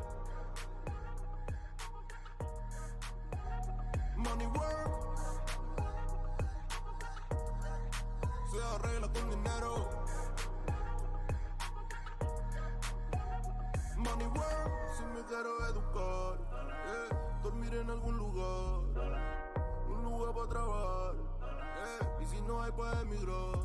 Todo money, money, todo el dinero. Solo un par de gente se lleva el botín entero. Funny, funny, pasa verdadero. Si tienes lo verde siempre llegará primero. Pero llegaremos antes o después. Solo a lo suyo, que Dios te lo ve. Que por más que tarde lo veré caer. Somos más lo bueno y tenemos fe. El dinero ya lo veré.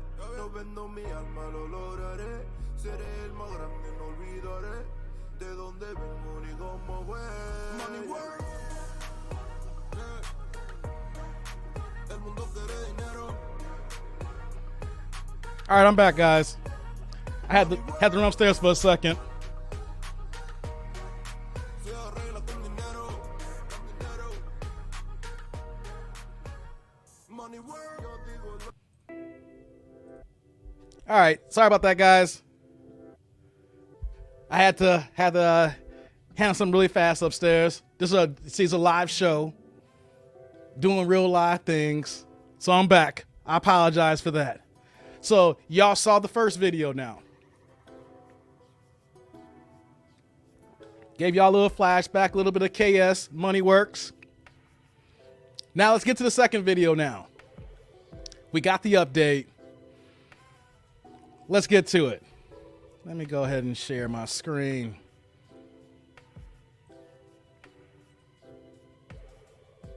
And we're back. Let's get these likes up, guys.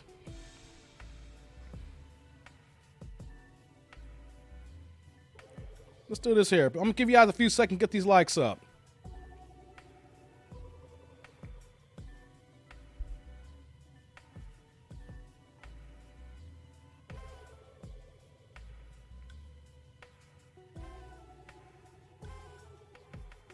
Okay. All right, here we go, guys.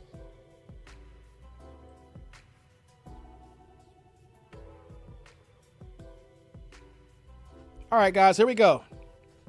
I'm back. Back with the update now. Some of y'all left, and then some of y'all came back. I can see my counter here. All right. Y'all had to take a bathroom break as well. Well, I wish I didn't take a bathroom break, but I should have. But doesn't matter. Party still keeps going here. Judge Vonda B is back. We got the update now. Let's get into it. Right, Mr. Clough, Yes, you're Honor. back, except today you're the petitioner. Looks like we found mom. Finally found it. We got her. Okay, finally found her. We got her, y'all. What can I do for you today?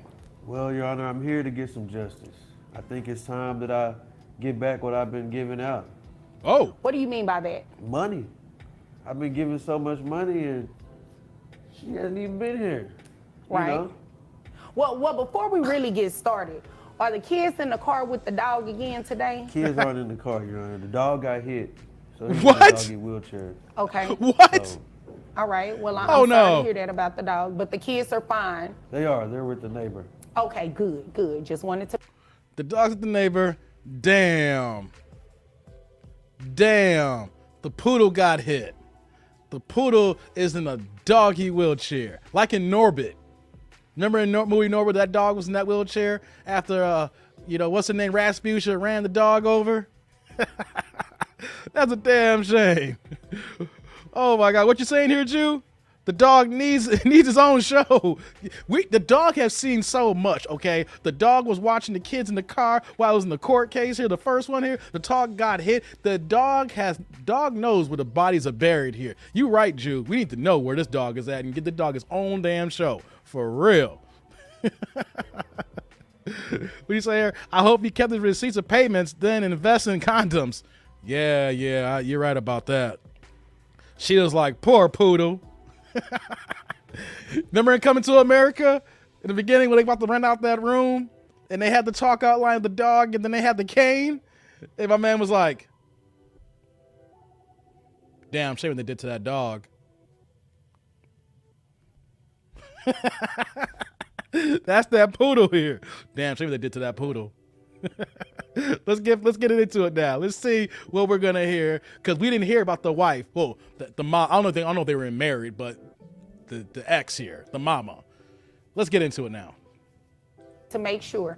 So what's been going on? I mean, it's been a few months since I've seen you. Right. So it looks like you were here back when you Don't were look at here. me They like had that. excuse me? She just looking at me crazy. I'll make it easier for you. You focus on me. Right. Don't excuse me. Sorry, Judge. Don't be sorry. Just don't do it. This is your he first gets my time here blood today. boilings. And if I remember correctly, you filed the lawsuit on him previously and I had did. the audacity not to show up. So you definitely need to pipe down. Okay. I chose money though. Okay, well, Oh. you may have, and we're going to get into that and see how much money you probably are going to be paying on child support. But Oh, we want to, oh my gosh. You see? God don't like ugly. Oh, you know what? And then- You talking about you? God Daddy. don't like Maybe. ugly. You know, this happens every now and then when the weather is bad outside. No, it ain't Things the happen weather, in it's her. court. And Well, that no, evil the weather spirit is bad that she got. outside. You know what? Talk to the Okay. judge. Don't direct none over him. Okay, what she just said is right, all right? But I'm not agreeing with you in the sense that, you know what I mean? Let me tell him to be quiet and talk to me only. I got All you, right, Judge. Mr. Clough, continue. So, as I was saying, it's been a few months. So, hold up. I'm trying to host a show, right, guys? And I'm looking at my comments section. Chucky, what did you just say here? Damn, she's fine. Dog got hit. This dude got bad luck, man. You think she's fine, Chucky? Really? I'm not talking about the judge here. Are you talking about the judge? Or are you talking about the mama? You like what you like, I guess, but you think that the mama's fine? We need some clarity, Chucky. We gotta bring you front to the congregation here. People like what they like, but okay. Lord have mercy. I need answers, Chucky. I need answers. Rod's like, that dog may need therapy and a whole bunch of it. Let's get into it now. Let's get back. the kids have been with you looks like it's been about 7 or 8 months now. Yes, Your Honor. Wow. All right. So in this 7 or 8 months, has mom been paying? Have you been paying? Well, no, No, that's she not how this hasn't, works. Your Honor. That's not how this works. She hasn't been paying. All right. She has not been paying. Has she at least been visiting with the children? She hasn't visited the children, but she visited that man in jail that she ran off with. Oh, the one that was in the car that you In the really couldn't Cutlass, see? yeah. The Cutlass. Oh, yeah, that's right. That's yeah, right. he got arrested not too long Oh. after I saw you for the PPP loan. Is that Oh, correct? No, That's how that she is got that. incorrect. That's incorrect. look at She the got judge. what? What's that? You know, from the last time. She got the booty in the booty. What they call it something though. Oh no. Yeah, the BBL. She know. Oh, Why are you telling my business? People need to know. People don't need to know nothing. That's for the gram. Anyway, Your Honor. I mean, I wanted to know, but you know, we're The judge is messy as hell. Yeah. Oh, I had to pause. I let that pause here. Y'all see how messy the judge was? She was like, huh, let's rewind that back. Cause Judge Vonda ain't right here. Hold on. Let's get back to that. Hold on. Judge ain't right. Hold on. BBL. She know. oh, Why are you telling my business? Look at Judge. People need to know. People don't need to know nothing. That's for the gram. Anyway, Your Honor. I mean, I wanted to know, but you know, we're not. Look at the judge wanted to know too. Judge being messy, y'all. Y'all saw that here. The judge is messy as hell. Hey, what's going on, Cordero? I hit the judge though from the back, and then the back. Hey, what's going on? Glad you had it. Mama's a 4 at best. You're being very, very nice. We need an intervention, no doubt. Oh my God. Okay, y'all killing me with these comments here. Rod's like PPP scam. Man, our folks love them PPP loans. Not understanding the fact of what's the last part of that? Loan. It ain't free money. Lord have mercy. What's going on? We got Deborah in the house. What's going on? I see you cracking up. Glad for joining on here. Judge can get it. Oh, okay. Hey, Cordell, Judge Vonda is your speed? You like how Judge Vonda B's get down, huh? Okay. I see you. I see you, Cordero. I see you, bruh. Chucky said, yeah, I love them thick and all. My preference, damn it. Okay, Chucky. All right. Okay. You like them thick. But thick and fine are two different adjectives. That's all I'm saying, bro. You can like them thick. Wait, what are you doing? Are you putting paper bags over their faces? Like in Marlon Wayne's in Scary Movie? Remember he was getting down with the ghost who was ugly as hell? He's like, no, keep the bag on. No, keep the garbage bag on. Keep it on. That's how you getting down, bro? You like them thick, but just paper bag it. I mean, and what do? You just visualize like any woman you want to be as long as it's thick, and then you just go ahead and put the face you want on there. I'm just asking. Inquiring minds want to know. The tribe wants to know. Okay, y'all. Let's get back into it. Not here for that. We're not here for that. I'm not going to be petty. So, you are seeking to put mom on child support. I am. All right. And health insurance. Who's covering? Well, I would assume she's not. Are you covering health insurance? Are they on Medicaid? What's going on? Well, I wasn't at first, but I got a promotion at work. All right. Congratulations. I appreciate that. All right. I made me a manager at the McDonald's, so Oh, I'm making congrats. a little bit more, and I was able to put 2 of the kids on insurance, but not all of them. Okay. Just can't. Hold on, guys. He still works at McDonald's. Calvin's a manager. Go ahead, Calvin. Calvin's doing a good job. Remember those McDonald's commercials?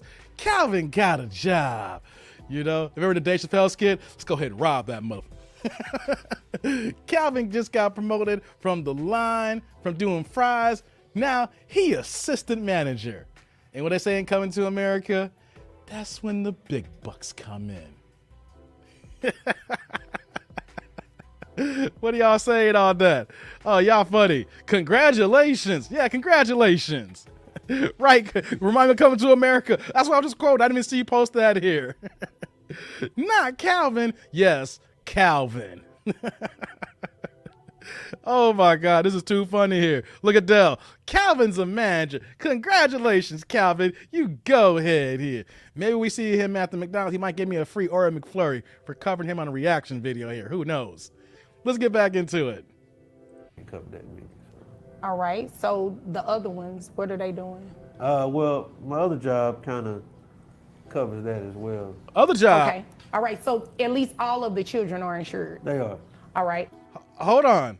He got another job that he ain't talking about. I think my tribe called it on the first video. I think he's serving the community. What do y'all think? I don't think it's just him being a manager at McDonald's, or he was just on the line the last video. I think he serves rocks. I'm sorry, y'all. I'm on a Dave Chappelle kick lately. Let's get back into it. How much is that insurance total for the kids only? On McDonald's or the other job? No, just in total. It's about $350. $350. Okay. All right. Is there anything else Damn you want me to insurance. know before I move over to her? I think that's about it, Your Honor. Just ready to hold her accountable. Okay. Boy. Okay, Miss Daniels.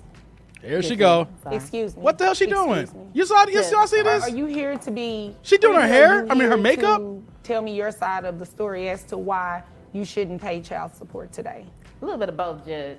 But Well, I'm not interested in whether you're here to be pretty or not. That has nothing to do with my ruling.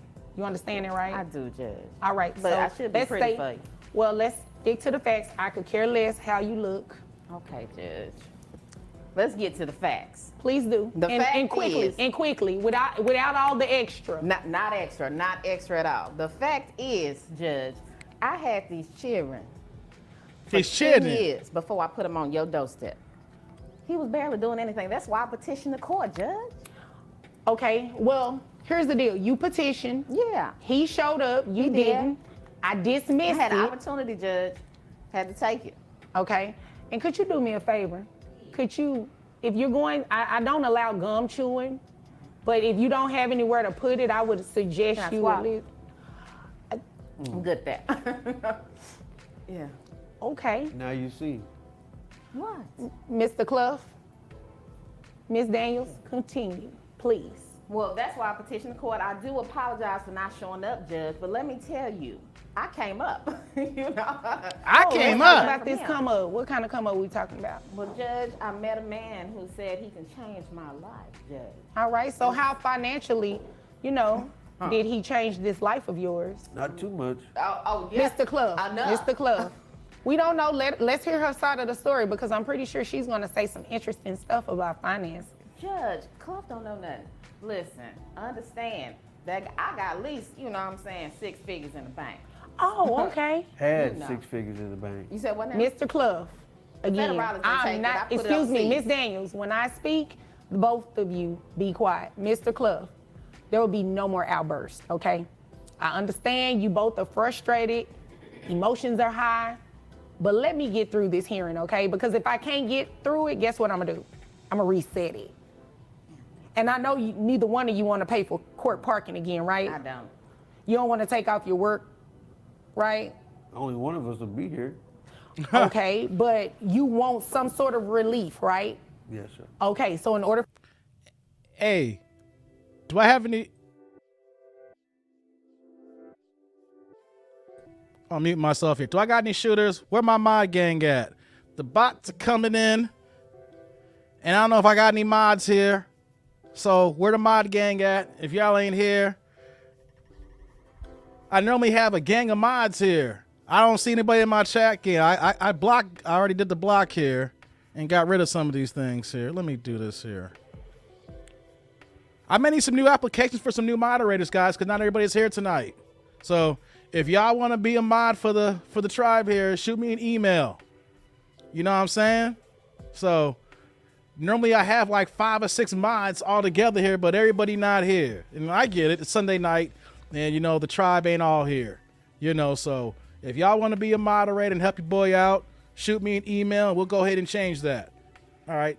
Got a little distracted by that here. I apologize for the bots here. You know, the channel's getting bigger, so the bots are coming through, guys. So, all right, let's get back into it. This crazy woman was wilding out here, you know, so let's get back into it now. For me to do that, I have to hear the facts. Let's get the facts now. Ms. Daniels, again, continue. So, like I said, No, let me direct you really quick. You're getting ready to talk about these 6 figures you have in the bank. I do. All right, how much money we talking? We talking about, you know, 300-400. You know what I'm saying? Bullshit. What? Sorry, He said no more outbursts. I was coughing. You weren't coughing, bro. It's your allergies. Yeah. Handle that. You need some tissue? No. No, thank you. Okay. Ms. Daniels, that's what you have in the bank. How much money are you making annually? Well, it kind of just depends on the year and how many promotions I get, how many companies want to invest in me. How many So, companies? It just depends. Anywhere between, When are you gonna answer my question? Right, Judge. Judge, it's a difficult question for me. Because, you know, sometimes I can have a promotion that's $500, or I can have a promotion that's 50,000 plus. What the hell? So, Ms. Daniels, you know I don't have a lot of time, right? Is she at 304? Y'all know I know the answer on this. Any woman that's gonna say, son, I get promotions. I may get 500, I may get 50,000. Well, she capped on the 50.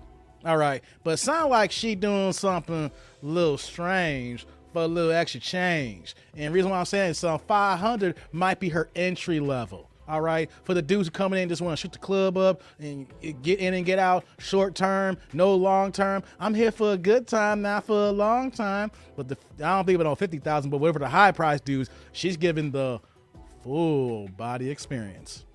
She's telling herself, y'all, she a high price pro. $500 for 30 to 45 minutes is what she charging, y'all. Damn shame. Let's continue. I have other cases I need to give you. I do understand. Right, so you obviously came here to waste my time. I didn't. You did, because I asked you a very simple question. Judge, I have a simple answer. On average, On average. how much do you make in a year? Judge, I'd like to say about, maybe about 30 to 100K. Okay, 30. Seriously? 30 to 100K. Yo, Jesus, take the wheel. This woman is wildin'. She just said that she had a dude dropping 50 if she got a promotion and everything. And then she gonna say 30 to 100. Oh my God. Y'all can't make this up, people. We can't make this up. 304s in the game, y'all. 304s. Getting paid for that PPM. Y'all know what? Hey, I'm kind of curious, how hip is my tribe right now? Do y'all know what PPM stands for? If PPM, y'all know what PPM stands for, I need y'all to give me the definition or what the analogy or the acronyms for PPM stands for, because that's what she gets down here. I'm gonna wait here for a second, guys. I need to know how smart my tribe is right now, because she sound like she get down, not the PPP. It's about that PPM. Y'all know what that is? Come on now. I'm gonna wait a second. Cordero says PTP. All right, yeah, same thing, you know. But I'm talking about PPM. I want to know if y'all know that exact acronym, Cordero. P for P is in the same line here, but I'm asking about PPM because that's what I'm getting at here. When she said that 500 minimum. Come on, y'all. Tribe, I'm waiting for y'all. I ain't gonna start it back up until someone tells me they know what PPM stands for. Yeah, Cordero. Yeah, somebody knows. We got that pay per meet scheme here. That's what she getting down with here. That's why she said, I met a guy who could change my life. Yes, sir, Cordero. What you got here? Popping. I like that guess. Hey, you know what though? That works. We can just add that into a lexicon. It wasn't the definition I was looking for, but you know what, live, it works. Oh my God. What you saying here, Pookie? She can't add, subtract, or multiply. You got that right. You got that right. Hi, what's going on, Steph Bell? First time I've seen you here. You cracking up in the chat here. Glad you joined on in. Never seen before, but welcome to the tribe. And if you haven't already, click on that subscribe button. And if you're still on the fence, you can click on that like button. And for everybody here who hasn't done so yet, click on the like button. Y'all know y'all here this long here. Go for it. Yes, sir. We got Jay here. Parts per minute. Parts per minute. Y'all killing me. LaShawn's like PPP. Possible. Oh, y'all rolling right now. Yeah. Oh, I was looking for one thing, and now y'all just walling right now. I don't know what y'all come up with stuff I never heard before. I was talking about PPM, and then y'all just coming out the woodworks here. What you saying here, Shaq? Pop and Pussy Ministries. What did I start here? What did I start here by asking for the definition of PPM, and y'all just wilding out right now? Y'all ain't shit. Stuff you, Shaq. Y'all, oh, this is the ain't shit crew for real. Oh, y'all ain't shit. Y'all wilding right now. Y'all are wilding. What you got here, Pookie? How much she charges, then double for each overtime. $40 would get you blicked. Well, yeah, I think she charging more than the 40. She talking about dudes changing her life. Oh my God. Okay, guys, let's get back into it. To 100,000. Yeah. So we just gonna take the high end so we can keep this moving, because you came here to waste my time, and I do not have time to play with Oh you. my gosh, Judge. And is this from an employer, or are you self-employed? What do we do? self-employed. All right. I do influence. What do you influence? I influence the world. You clearly aren't Influence. influencing. You said the world? The world. Well, that doesn't include these 5 children, because you don't even go and see them, right? It's just been the last couple months. Well, okay? no, excuse me. Yes, sir. You're influencing everyone but these children that you do not have anything to do with, and you do not financially support. You said they were with you. Excuse me? What are we doing here? What are You we see doing her? here? It's getting hot. She trying to show you what she had The done. BBL? Yeah. I'm not interested in the BBL. Let me tell you what I'm about to do. I'm about to. Hey guys, I'm gonna rewind that part back here. This is for my man Chucky. She ain't thick, man. She fat. We were talking about this in my other videos here. Is 170 pounds fat? All right, and then I'm going hard. We're going back and forth in my comment section, and people want to talk about what's actually fat. Someone's like, 170 ain't fat, blah, blah, blah. Yo, she's fat. She's sitting down, and we can tell this woman's clearly over 170 pounds here. Reason why I did that video. Let me rewind this back here, guys, and I'm gonna pause it here. We gotta look at her here. Hold on. These children that you do not have anything to do with, and you do not financially support. You said they were with. Look at her face. Look at the torso. You can tell, even though it's cut up out of midsection, she is a big girl. Big girls with curls. Girls so big they'll rock your world. This is a fat girl, y'all. Sorry, Chucky. Sorry to bust your bubble, man. What you saying? Oh man, you going back for me, Dave? I'm going back to talk about you, Chucky, because she ain't thick. This is a big girl, y'all. Chucky, if she pops out any more kids, she's already at 200, over 200, bro. You give her another 5 more years, and all that gravity is gonna come crashing down, and she gonna be like old girl who did the live stream on Friday when she got the 4 arms and she over here like this. Yo. I'm sorry, Chucky. I know you like what you like. I know how you like big girls. It sounds like you like girls bigger than you. Sound like you like them rotund. Sounds like you like your shape round. You know, sound like you like them about 30 or 40 pounds more than what you got going on here. Hey, that's your thing. That's your cue. I just want everybody to know here, she's fat. And I'm going to start calling this on all my live streams and all my videos. If I see a woman, I'm not saying thick no more. I'm not saying a few extra pounds. You know what I'm saying? I'm saying she's fat. I'm saying she's fat. I'm saying she's fat. We got to get this out of our head in our black community. I'm messing with you, Chucky, but I'm saying in general. We got to get in our head community that we think we see certain women's stats and it's like, oh, she thick. We are desensitized to looking at someone thinking that someone is slim thick when they're not slim thick, they're actually fat. And someone who's fat is obese. And someone who's obese needs to see a damn doctor because they got a few years to live.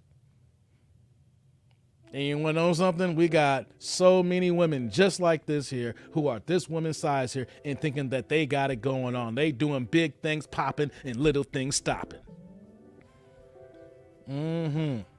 That's for sure here. Dang, y'all going crazy in the comment section here. Let me get to the few more of these before I get back to the video here. Eric's like, personally, I'm coming into court and telling the judge, I don't have any money. I hear you, Eric. I hear you. What you got here, Pookie? Balloon beast of a big roast. Man. What you saying here live? She got swollen hands. Her feet probably look like footballs. Yo, you know her feet are swollen. You know those feet. You know her feet are, how big those feet are wide. They're like, woof, looking like sausages. No doubt. Hey, what's going on, Felix? Glad you hopped on in. God, you cracking up right now. Dell's like, that face says 230. You know what, Dell? I think you might be goddamn right. I think I smell a 230 in the house as well. Pookie's like, linebacker. Facts. She a big one, yo. I left the pause on purpose, yo. I left the pause on purpose so y'all can see this here. Hey, what's going on, Brent, man? What the $4.99? Let's just round it up. You're here with the $5 super chat, bringing in that Cinco. You're the first one, man. So the first sponsor of the show, man. My day one. I'm glad you're here, man. Thanks for pouring in. You're saying price per minute is how she influences the world. Hey, that's another thing for PPM. She charges about a minute. Ooh, that's an expensive ass minutes, boy. I'm telling you. Remember the Sprint long distance calls back in the day when your phone searches we call charge on the 6-second billing? Yeah, I don't know about that. How many people remember that on your phone bills? It's like, yo, when long distance used to be a thing, and like the 6-second billing, so they used to round up to 6 seconds. They didn't cut the clock off when you hung up the phone. They round up to 6 seconds. Yeah, what y'all know about that? I'm showing my age here with this gray hair and 6-second billing, and this Sprint lady got more dimes than anything else. But anyways, man, thanks for that $5 of a chat, man. Brent, I appreciate you, man. You always come through for your boy, man. Oh, I love it. What's here? What you saying here? What you saying here, Chucky? Oh, Redman loves them thick. We're going to go Redman. We know Redman loves them thick, all right? Redman's one of my favorite MCs of all time. Matter of fact, this is how much Redman was my favorite MC. My very first email address was one of his songs from his first album, What the Album? Superman Lover. Come on, man. That's how much I'm a Redman fan, and he loves them big. But you know what, though? That's Redman. Are you Redman? Oh, man, I love it, Chucky. I love it, Chucky. You killing me tonight, man. You killing me. So it's like Lizzo team. Hey, you're right. This is Lizzo team all day, every day. Lizzo's in the house. Lizzo's are running wild. Lizzo's got the streets buck. Oh, man. Let me get a few more of these. We're going to get back to the video here. What do you got here, Jew? Full back, bro. The A-gap needs her. Man, yeah, she can do that. She can get that hole for real. Oh, what you got here, Shaq? Her feet looking like mini roasted hams. Damn, bro. Mini roasted hams. Ouch. Hey, what's going on, Felix, with the $5 super sticker? No comments, nothing but just the pure love. Thank you for that, Cinco. Thanks, Felix, man. You be going hard in the comments too, man. I appreciate you, man. I'm glad you like the content, and I'm glad you're here for the live stream, man. Thanks for it. I appreciate it. Y'all got me humbled with these supers, man. Thank you very much, y'all. Redman top 5. I agree. I seen Redman in concert. He is top 5. And you know what, though? Can't even make this up. Y'all know the line he always used when he got, if y'all seen the clips and footage when him and Method Man were on tour and Redman got stuck in the ceiling and he was hanging? That happened in Chicago. That happened at the Hard Knock Live tour. Method Man and Redman was the opener when that happened. Then DMX was the next act. Then it was Jay-Z. And I'm going to say this here too. Jay-Z couldn't even hold their water. Everybody was ready to leave after Meth and Red was done. And DMX came out and just put the house on fire. By the time those three were done, Meth, Red, and DMX and Jay came to the stage, man, ain't no one was sitting for no Hard Knock Life. I'm sorry. Y'all may like a Hard Knock Life album, but live on concert, Jay-Z couldn't fuck with Method Man, Redman, or DMX, rest in peace. Man, I'm telling you. I agree with you. Redman is top 5. Yes, sir. You got me jogging my memory. I remember watching that and seeing Redman hanging on that rope and he was stuck up there. Y'all can look it up. That happened in Chicago. It's now the Allstate Arena, but I don't know what it was called back then. I can't remember. It used to be it's the Allstate Arena now. But yes, I was there in the building. So yeah, I give you on that one. Redman is top 5. Maybe I'm going a little diatribe here, some little hip hop thing here. Like I said, oh man, Lizzo team, too funny. Man, these Lizzos are running wild, bruh. Facts. Yes, sir. I'm waiting for you to check out that Spiffy Uno. I'm sorry, man. Alex, a dude's name is Spiffy Uno. I'm sorry. Is he doing drill rap, bruh? I'm sorry, and the ink dude's name is Spiffy, man. I'm having a hard time going to want to click on play. I'm sorry, man. Spiffy Uno. I can't do it, Alex. He got to have heat. And I ain't heard nothing that tells me he got heat because in my hip hop rapport, I don't see that showing up, man. You might be right. I'm just clowning the name because these young cats' names are kind of sorry these days. I might, Alex. I might give him a try. I'll try. I can't give you no guarantees, bro. I can't give you no guarantees. Okay, y'all. Let's get back to this video, man. I got thrown off track by Redman top 5. Top 5, dead or alive. He is. Let's get back into it. With you, excuse me? It's hot. What are we doing here? What are we doing here? It's getting hot. She trying to show you what she had The BBL? done. Yeah. I'm not interested in the BBL. Let me tell you what I'm about to do. I'm about to make these numbers go BBL, okay? Judge, So, Judge, can I speak briefly? briefly, Uh-oh. make it quick. What's she gonna say, y'all? In the last few months, What's she gonna there has say? been a downtrend due to inflation and all that stuff. People aren't paying as much. How much was your BBL? What? I didn't pay for that. How much was Daddy. it? Told How you. much was it? I mean, you know, I got more than the BBL. I had tube sock titties, so I got the booties, then I got the booty, and then I got all that. So he probably paid $35, $40. $1,000? Yeah, he Oh did, yeah, though. let me hurry up and get you out of here with these numbers.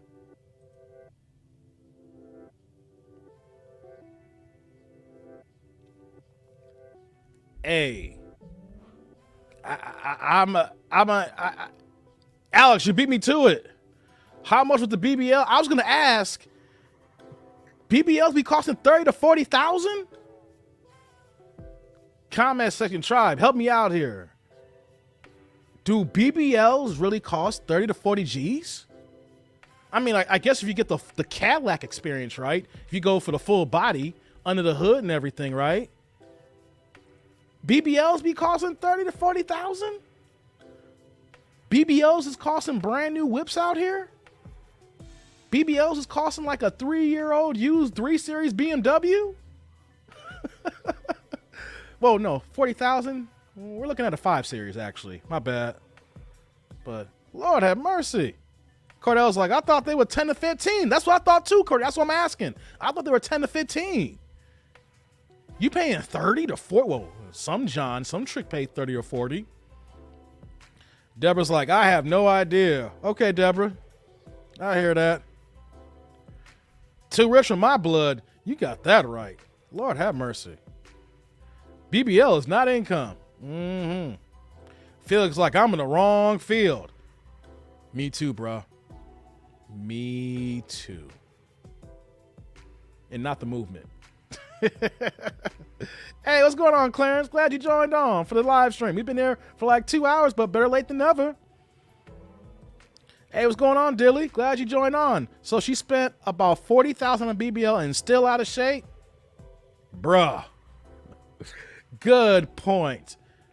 Let's say that let's take her word for it. Let's just take her word from Dilly's comment here, right? Let's say that this was 30 or 40,000. She's still fat. She could have got some of that sucked out. Where the lipo at? Where the juices? Go like and suck that stuff right out. I see you, bro. I'm gonna get to you. Just suck that right out. Like, man, oh man, oh man. That is, look, hey, okay, tribe. I want to know, has anybody known anybody that experienced got a BBL that cost 30 or 40,000? You know, oh, whoa, we got a gang of people coming in here. Hold on, guys, hold on. We got a gang of folks here. What's going on? Rodriguez, like, what's up, bro? A whole bunch of people that showed up out of nowhere here. Mike's crew is in the house. What's going on, Alex? Oh, Mikey's Philippine journey, the whole tribe is just showed up out of nowhere here. I only seen a nice little uptick in people here. I know y'all are about 2 hours late, but better late than never, man. Thank you. Hey, what's going on, Steve? Mike said we need to hang out here. Okay, yeah. Hey, Mikey's here. He's just not talking yet. Okay, yo. What's up, Eric? What's going on? Code Fusion in the house. What's going on, C? Glad you here. Man, hey, Dave, just came from Mike's. Hey, okay, Mike. I hope Mike had a good live stream. I know he kills it every single time. K Dallas like, waste of money. Yeah. Downtown's like, Mike sent me. Okay, Mike sent you here. Mog, man, what's going on? Hey, Mog, I've been checking out your vlogs lately. I found your channel through Mike's channel, of course, and I've been watching your videos, man. Keep it up. Keep it up, man. That's what I'm talking about. Hey, we got Bill in the house here. What's going on, Bill? Glad you joined, man. Glad you joined. Hey, what's here? Kiki says, Mike ordered us here. Oh, Mike's the ringleader. Mike ordered everybody here? Okay. I see how that goes. I know we work in the same time here, but it's all love, you know. Peter's like, moving over from Mike's. What's up, brother Dave? What's going on, Peter? That's what's going on. That's what's going on, man. We got everybody in the house here. David Doe, who's Dave? Yo, Chris, what's going on? Big roll call shout out here. All right, who else is here, y'all, before we get back into this video? Lord have mercy. We got the bots are back. The damn bots. You know what's going on, guys? The channel's blowing up. I think they were in Mikey's channel. They were on my channel. I saw them on Anton Daniels' channel. If the channel start getting big, the bots are showing up, yo. North, what's going on? Yeah, that's what's going on. Hey, we talking about a woman who got 5 kids and left them with her baby daddy who works at McDonald's, but he just got a promotion to manager. Shout out to Calvin. You know what I'm saying? So, yeah, that's what we talking about here. Hey, D-Web is in the house. What's good, brother Dave? Just left the job. Finna spark the cigar and crack the 40 ounce of Miller High Life. Hey, sound like a good night, bruh. Sound like a good night. Hey, what's going on? I'm shouting out everybody who come from Mikey's. If you on Mikey's stream and you comment, I'm going to shout you out before I get back into it. So shout out to Leonard. Mike sent us. Good. That's what I'm talking about here. Mike just got done with his vlog. Yeah, I see Mike in the background here. I'm going to bring him on in a second here. Yes. Oh, look who else is here. Mike sent us Philippine Antics. Yes, sir. What's going on? We got Terrence in the house. Perfect time for the tuba fat stewie noise. Y'all coming in hard here. Let's see here. Who else we got? Who else? Okay, yeah, Alex. They gone. Yeah, I see they gone, Alex. I had deleted one. Let's see here. Thanks, Shaq. I appreciate it. Subscribe, bro. Mike said you hot, so I believe him. Hey, you know, I make it do what it do, baby. You know, I'm just a little hot. Not lukewarm. You know, just a little hot. Just a little bit. You know how that goes here. Look at, man, Mike, you had a big live, man. Everybody's here. Excuse me. Man, oh, man. Let's see, who else is here before we get back into the video? Okay, what's that? Downtown Dave, you been to the field before? No, I have not been to the fields, but me and Mikey are discussing a big trip to the fields. The whole tribe is going to be invited, guys. We're planning out a big splash out. We talking the Philippines for early 2023. Get your calendars out. When I'm not getting no details yet. I'm just saying, y'all need to get y'all tickets ready. All right. You know I rock with Anton down from the Lapeef Network and how they're traveling doing the Lapeef experience.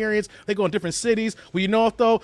Me and Mike are gonna do the Dat Dude Philippine experience. All right. Filipino journey is gonna be here.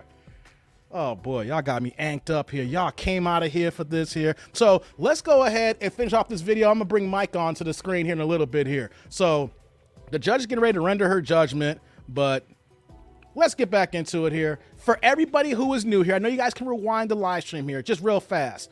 We got a man here who's his woman you see on the screen here. She filed for child support. She took him to court, but didn't show up to court. Then she left the 5 kids with him. He works at McDonald's. He just got a promotion. Now this is the second trip, and now she's in court. Now we're leveled up here, and the judge is pissed off because she talked about she makes anywhere between 30 to 100,000 a year.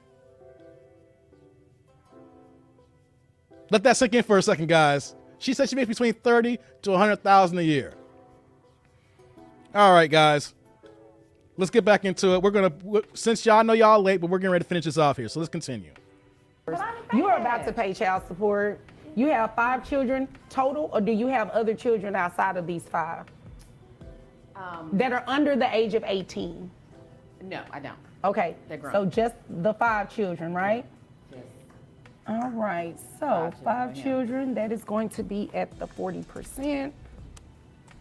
And you said health insurance was about $350, right? Yes, son. All right. So your child support, you're looking at monthly. So with your testimony being on the high end of $100,000, that's what I just based your child support off of. So, I mean, well, I was going to make it higher than that and do it like the $350,000. Then that would make you cap out. But I think you should do that. well, no.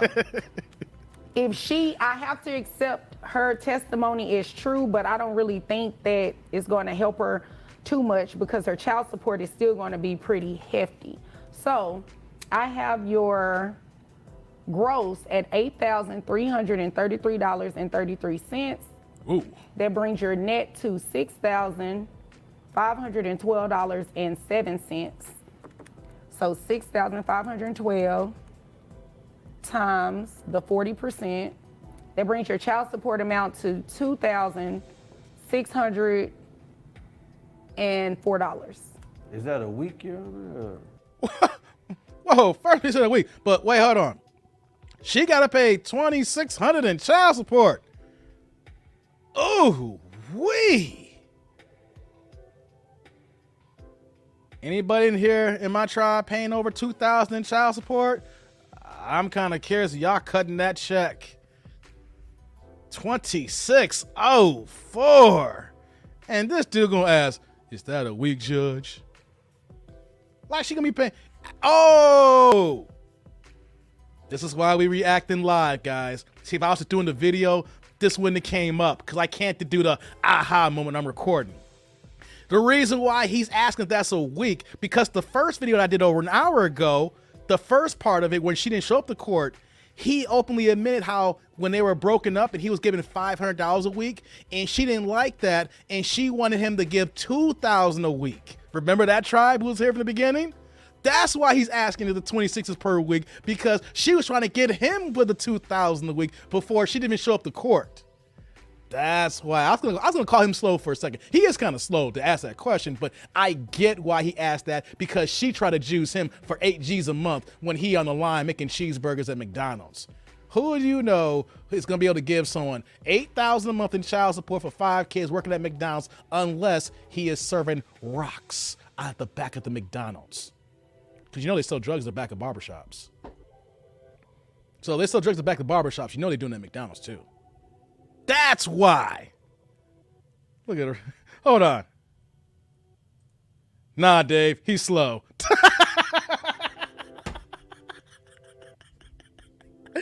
I was trying, man. I was trying to give him the benefit of the doubt. I was trying.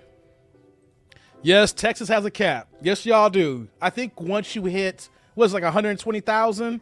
That's it. Doesn't matter. Once you hit like 120 or 125,000, Felix, or someone can correct me on that, that's it. You can make 200,000. You're still paying the same amount if you make 125,000. You're right about the cap there. I just don't know the exact dollar amount. But the fact that she was lying saying 30 to 100,000, the judge is like, you know what though, you're gonna get this. You getting this work. Oh my God. What are you saying here downtown? Damn, that's brutal, man. 2K in child support working at McDonald's. She was trying to get him on that, but she's got to pay the 2 G's now a month, $2,600 a month. But she didn't say what she did. All she said for everybody who's late was that, I found me a man, Judge. He good. I'm on the come up. Yeah. You know what I'm saying? But he noticed that she was on OnlyFans, or, the dude had Cutlass, chrome Cutlass rims, whatever like that. Now he in jail on the PPP loans. It's always the PPP loans. You know what I'm saying? Hey, what's going on, Roy Jones? Mickey D's on Higher Geniuses. You just got to be able to color cord, baby. You hit that. It's like, okay, what is the color button for the number 2? What is the button for a Big Mac? What is the button for the quarter pounder with cheese? I don't know. Which one is it? But he a manager now, so Calvin doing good. You know what I'm saying? He don't got to pay child support, but he a manager now. So Calvin is doing big things popping, little things stopping. But let's continue. Let's finish this off. How often are you paid? Are you paid by the day? You paid by the month? How are you paid? Judge, it just depends. It depends. She just answered my question. That's a monthly amount. How she's paid, it'll just break down, but the amount is $2,604 plus. I can give you that. Plus You need it. $350 reimbursement for the children, so that brings your monthly rate to $2,950. Oh! Can the kids stay with him though? That's right. The kids will continue to live with him because that's who they live with, and obviously you care more about a BBL than them. That's not true. We don't know when she's gonna run off again with the next guy. No next guy. I'm good. It'll be a caprice this I'm time. good. Oh, okay. So we're good with the numbers then. Is there anything great. further? All right, is there anything further that you want me to know that's related to this? Judge, briefly about visitation. How does that work?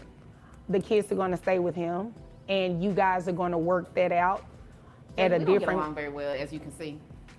Well, obviously, but I mean, they need to stay with him and probably see you on weekends if you're so busy. That's my busiest time, Judge. I can't do weekends. Maybe Monday to Tuesday. Well, they go to school. All right, and I'm at work. Are you gonna get them to school? No. I can't. You can't get them to school. She don't have Can't. a car. You ain't got a You don't have a car. car? What? Make all that please. money, Oh, you a lie. but ain't got no car. You better go. Hold on. I know it's almost. Wait a minute. Wait.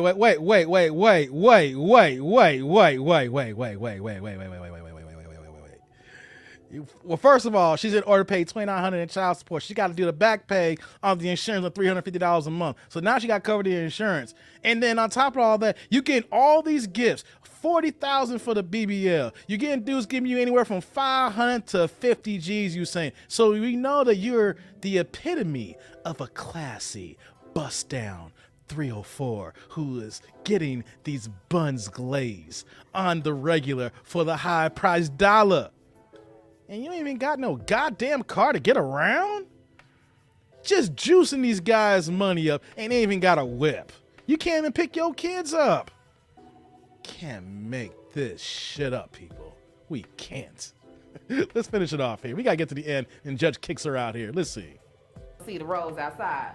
Rose. What kind of roses? I love roses. What color? I just said rose, like rose gold color. Oh, okay. Yeah, Okay, yeah. because I know we weren't talking about that other one. But no, we're anywho, not that's good. neither here nor there. Is there anything further, Mr. Cliff? I think that's all, Your Honor. All right. Well, if there's nothing further, you all are dismissed. Thank you. Thank you, Judge. You're welcome. That's a big boy here. I gotta say that here. So that's the case here, guys. I had to bring it up. I couldn't react to this video here. It was too long. I couldn't give this justice in 20, 25 minutes. We see the situation here. 5 kids. She dropped them off. Now she's got to pay 3 G's a month. Why? He's leveling up Calvin. He's a manager at McDonald's.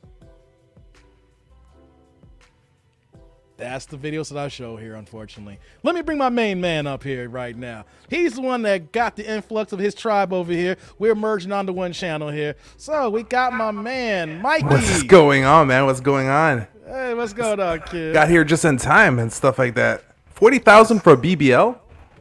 She said 30 to 40, bro. Like, I mean, are people familiar with BBLs are? I mean, Brazilian butt lifts, right?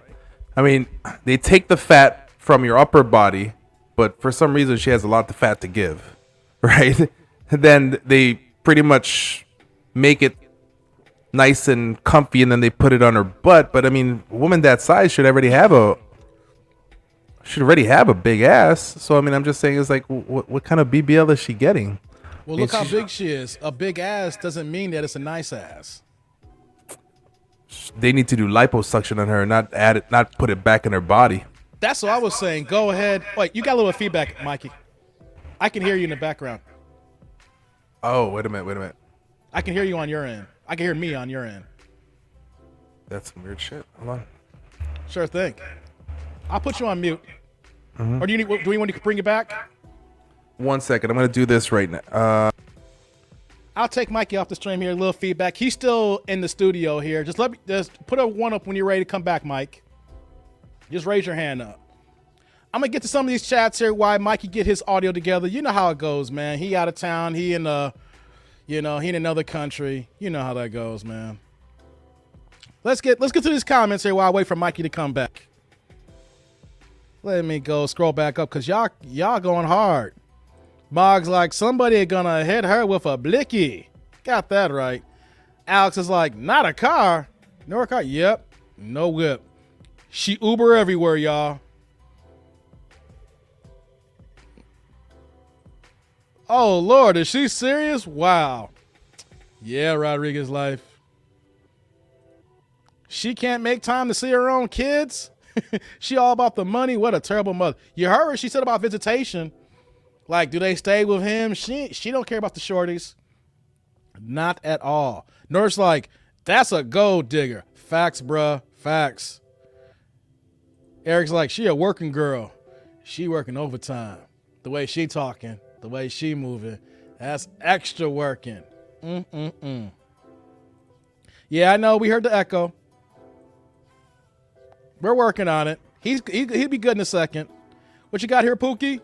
Shame in the black community. Modern mothers forget it's no longer about them anymore. Yeah, that's the problem, man. We have a lot of people who have arrested development that even though they have kids, they're still thinking that they're the same age as their kids, not thinking that they have responsibilities. And it's not just about them anymore. It's about the sacrifice of being about their kids. And it's just sad right now.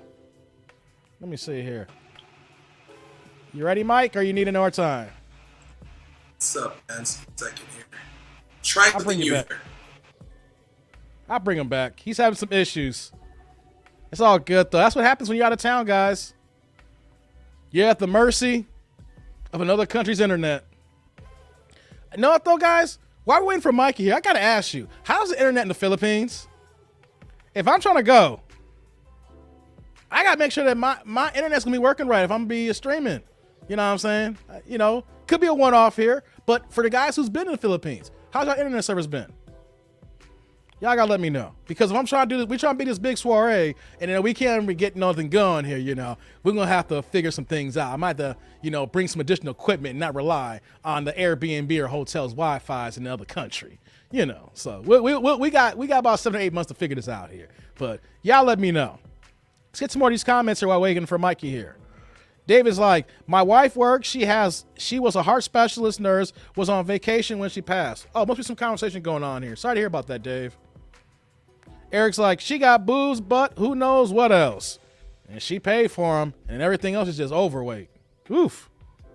What you got here, Rod? She making all that money, but couldn't find a beat-up Cutlass Supreme to drive around? The dude that she ran off with had a beat-up Cutlass Supreme sitting on dubs. But we know what's going on here, Rod, right? Tribe, we know what's going on. Whenever a woman, you know, runs out the way she runs and talk about the guy that she has here, there's no money management. There's no moving in fiscal responsibility. She's moving like she's 18, 19 years old, even though she's in her 30s or 40s. You know, she's going to try to get as much money and juice all the dudes she can for that money and then going to go on to the next guy. Unfortunately. You laughing at Mike, Dell? I get it. Oh, let's see. He gives a few more. Haha, Mike gonna come back with that Pinoy voice. yeah, he gonna sound just like that, Mike. For real. What's going on? Hey, that's what happens when you stuck with another Airbnb. You know, you're at the mercy of their service, you know. Hey, Mike, let me know if you're good, all right? Give me a call or text me. Let me know when you're good. So we'll get to more of these here. Chucky's like, poor Chico. Hey, Chucky, you still trying to get down with her now? We got the verdict now. I know I was clowning you earlier. Are you still trying to, you saying this is still your cup of tea, Chucky? I'm just kind of curious. Let your boy know. All right? Let me see here. Mikey, All right, man. back. How's that? Is this a lot better? Is there still noise going on? I'm going to start talking here. Let me see if I can hear some feedback. And no, I do not hear myself now. So I think you're good. All right, man. Figure that shit out. I figured it out. That's Yeah, but anyways, man, yeah, your camera's a little off, but it's just the Wi-Fi, I guess, right now in your area. this probably is. But we can hear you though. But we can hear you. See, like this is what happens with the camera when I use the regular one. So maybe I'm just my stuff is just acting up right now. Oh well. But anyways, man. So let's just go ahead and continue on this. Yeah. I'm just getting back to a few more comments here before I forget here. Let's see here. Miyagi, the bucket list driver says, Big City's internet will be better. Okay. Mog's like, Dave, you would be good in Cebu, Angels, and Manila. All have fiber optics and fast internet. Okay. I just got to make sure that if we're going to do this trip, we know we don't have the internet, on janky status right now. We don't want to have everybody waiting for us. We throw this big soiree, and then everybody's like, yo, what's going on? Well, so Mike... And then and Mikey, I want to ask you this question about the, so yeah. Okay, what do you guys hear Alex saying that internet is pretty good. I have 250 MBs fiber optic with PLDT, but phone signal is weak in areas. Okay, thanks for that info. I appreciate that. Eric's like, I'm down with that Philippines trip. Okay, Eric, we got one person down. Like, all right. Like I can't wait to post I'm editing right now the hotel, like all the different rooms. Okay. So I can't wait to post that soon. But other than the rooms, man, I mean, like that rooftop bar. Damn. The it's like that. It's damn. It's damn. There's parts of the pool like the rooftop. There's a pool. It's it's one of those infinity pools. But okay. There's parts where you can have these little things where you go to the back of the pool under the party area. So if you and a significant other is hiding in there, you can do some stuff in there. Hey, White Claire's getting on you and say, why Mike look like he's in 144p? It's called 480, motherfucker. It's called 480, all right? I have to figure it out. He's saying you're not even in 480. He's saying that you got the bunny ears black and white TV signal going. That's like the first Sony camera with like a 0.5 megapixel camera and stuff like that, Right. You guys are tough on me. Damn it. Hey, look. At least there's no beeping in the background, okay? I'm just saying. At least there's no beeping, okay? And I'm working on my little background. Hey, yo, Dave, check this out, man. What's up? I can adjust the colors. Look at you. I took your advice. I found one of these things that freaking works, but I'm just gonna put it up blue. There we go. Okay. Gotta update the lighting system. I'm gonna try to match you, man. I'm gonna match you because I'm a cheap bastard sometimes. But we ain't cheaping up on that party. I'm just letting you guys know. We ain't cheaping up that party. I'm not joking. No doubt. We're just now teasing you guys. All right. We see tons of content. manosphere red pill guys talking about we're done with black women, we're done with Western women. You know, we want to go to Asia, we want to go to the Philippines, we want to go to Thailand, we want to zoom to all these places. And you know what we're gonna say? You know, though, we're not just gonna talk about it. We're gonna bring people. We're gonna be about it and bring you guys too. Especially the ones who's never been there. Exactly. Here's what we're gonna talk about too. This is for anybody's budget. That's why we're gonna plan way in advance so that you can get your money right. I will just say this one thing here, Mike, and Mike can agree with this here. What's up? Your most expensive part will be your plane tickets. Once you touch down, the way you're gonna be spending money out there with the exchange rate is gonna be so cheaper than the States, you might even make money. If you want to think about it in that context of what you're spending. So let's explain. I'm gonna explain to you guys how it happens. So when, like, if you go to the Philippines right now, I mean, the exchange rate went down to 55.6 right now, but it used to be 51. Now it's 56, let's say. So there's a 5 peso per dollar. So if I cash out now, technically, right, $1,000 can get me 5,000 pesos, which 5,000 pesos equals to about $100. So technically, I'm making more money. I literally made about $600-700 just cashing out. Here's a good example. Wow. I was supposed to spend around $5,300 for my teeth. Just to let you guys know, full set of teeth, $5,300 for it. But because of the exchange rate, I only ended up paying about $4,300. Wow. But I already arranged the cost with the dentist previously before I arrived, that this is going to be how much it's going to cost, but because of the exchange rates that occurred where it fluctuated up to 57, I literally got savings of about, I think it's like around $600-700 just on my teeth because I pre-arranged the pricing. Wow. All right, just saying. That's crazy. Just saying. All right, so yes, you should come. Hey, like I said, we're teasing this now. It's July 31st, so if you're not here watching this live, you catch the replay if it's August 1st. Still, that means that if you're watching this now or tomorrow, you have 5 full months for the end of the year. And we're not saying January, all right? We're just saying 5 months right now, so start putting your coins together, all right? As far as the first bit of order, your plane ticket. We know that's going to be the biggest purchase, more than you're going to pay in the States here. But we're saying, hey, $20 here, $40 here. Don't go to a nice restaurant. Save that $50 and put that to your plane ticket. And eventually, before the end of the year, your plane ticket will be covered. Mm-hmm. Like the guys who've been to the Philippines, they know already. But for some of you guys that don't, just to let you guys know, you can stay at a decent hotel for like $45. Wow. Okay, you can stay at a decent hotel for $45. So food is gonna cost you somewhere less than $20 if you want to not go to the high-end places a day. Like, this is like seriously like fun stuff. So, and this is, you know, this is not one of those, this is literally guys learning the power that you have for your passports.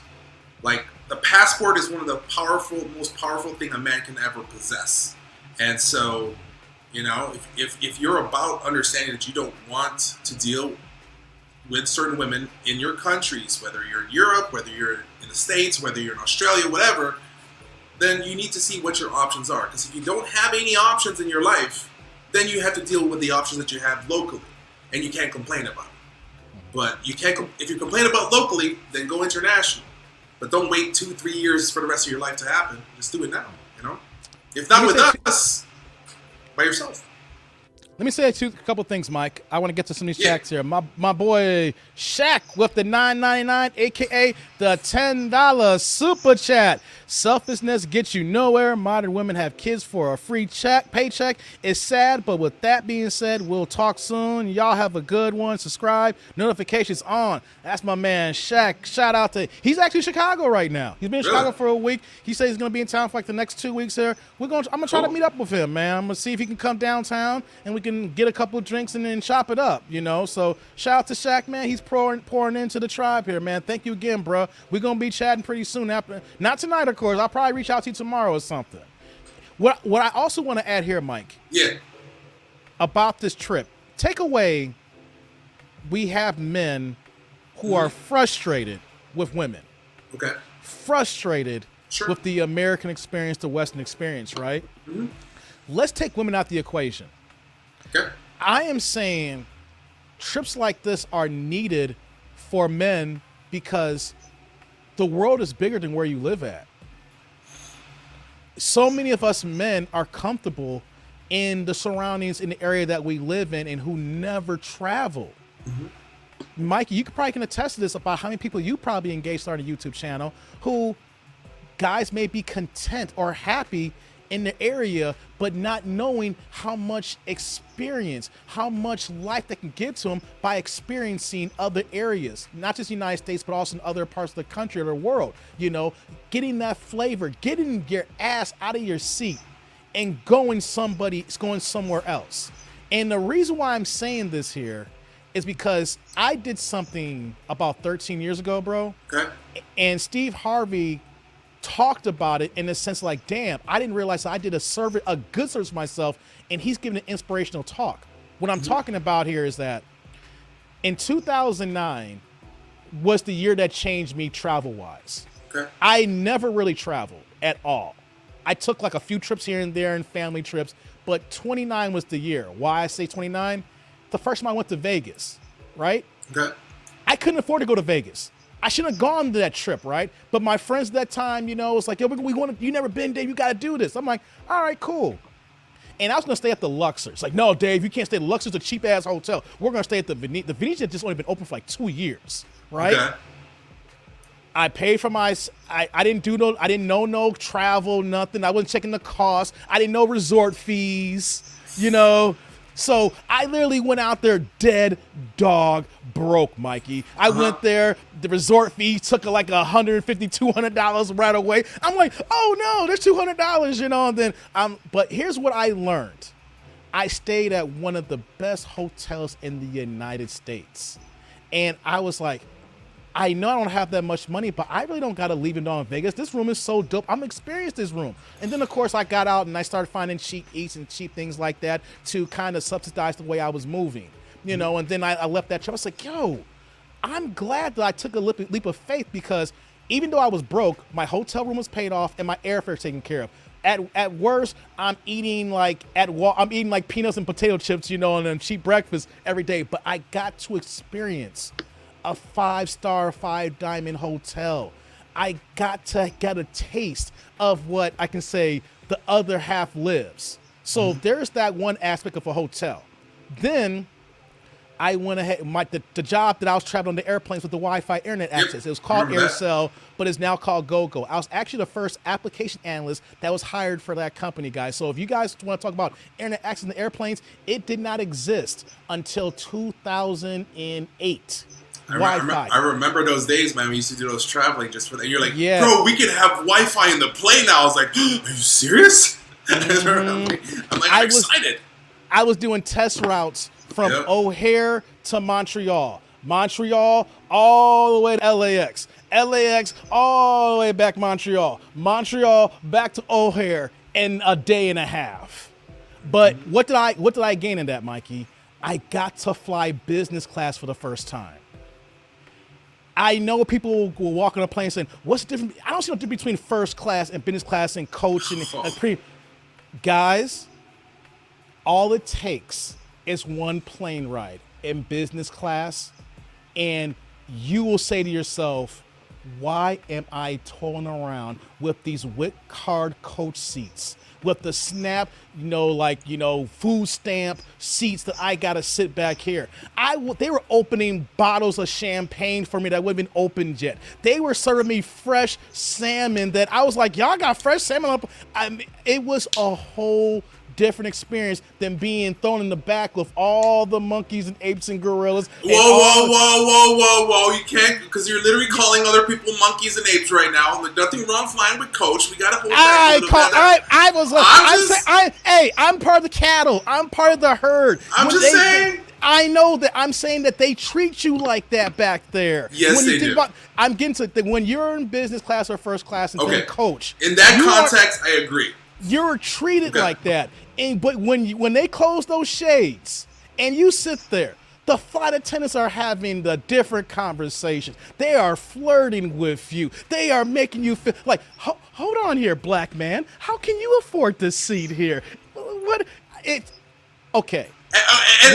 Okay, let me finish off. I'm gonna get into it. What I'm saying though is that I tasted luxury, and it's different. You cannot just walk down an aisle and say, "There's nothing wrong. What's the difference?" The service, the experience, everything is different. The hotels, it's different. So what am I saying here? You do not know what you're missing until you've gone on a leap of faith and tried something like that. Because once you do, you don't want to go backwards in that way of living a life. And let's say if you can't afford it, you're going to work your ass off to get back to that point. And I took this long story to say that's how I am today, Mikey. You see how when I do travel, when I book my room, I say, he's like, Dave, you said, no, I'm cheap. And I'm like, I'm looking at these suites and these rooms like, I can afford that. My points can get me that here. I refuse to stay in this cheap ass room. I won't even go on this trip if I can't get my luxury room or if I can't get my seat. So I say all that to say, fellas, if you ain't gone nowhere or if you not experienced it, sometimes you gotta take that leap of faith, and then that leap of faith will change your life so that you're working harder to strive to that next level. Because with this recession, with this inflation, $40,000 average salary is not the same anymore. $40,000 is gonna be poverty within the next year or so, the way we're moving. So I say to my fellows, and I'm gonna give it back to Mike here to comment here, level up. And if you can't level up, you want to treat yourself that one time because then it's going to change your mind to get to that point in life. That's where I'm at right now. And I'm not there yet. I know one thing. I refuse to sit in row 30 ever again. Row 30 will never happen on a plane. I will work. Are you talking about the exit scene? Man, here, Mikey, I will be on YouTube. I will drop 5 videos a day so I cannot sit on row 30. You don't want the exit seat? Is that what you're talking about? Because row 30 is the exit seat, right? Is that what you're talking about? Row 30 is the last row at the back of the last bathroom at the end of the plane. Oh, see, okay. For some reason, row 30, you can't even recline the chair. It's against that wall at the end of the plane. Because technically, like in my head, I'm still thinking, international. Because technically, international is that's 99 is in the back of the plane, but oh yeah, I see what you're saying. But going back to the whole main thing, I mean, I think this is where the part where people need to understand that going to another country, traveling, it's a reset. I think that's where a lot of people need to understand where when you do a reset and then all of a sudden now your whole system is reset for international instead of local. Your mind expands. One thing that we're cheated on in America, just to let you guys know. As men, you know what we're cheated on? We're cheated by the airlines because of the flight attendants. We got some ugly-ass flight attendants, some misshaped flight attendants looking like Oompa Loompas. Listen, I'm a big dude. I don't care. But if you guys will even appreciate just the plane ride to the Philippines or Asia because the women, the flight attendants, right? We can even call them stewardesses in those flight attendants because they're going to accept that. Right? Because even, you call a woman a stewardess in the United States, you're going to rip something off of you. But they actually still embody looking the same, having the, standards of weight, standards of, to keep their job, they have to have a certain height. They have to have a certain weight that they have involved. You'll be surprised, the flight attendants alone. You'll be happy on doing an international flight.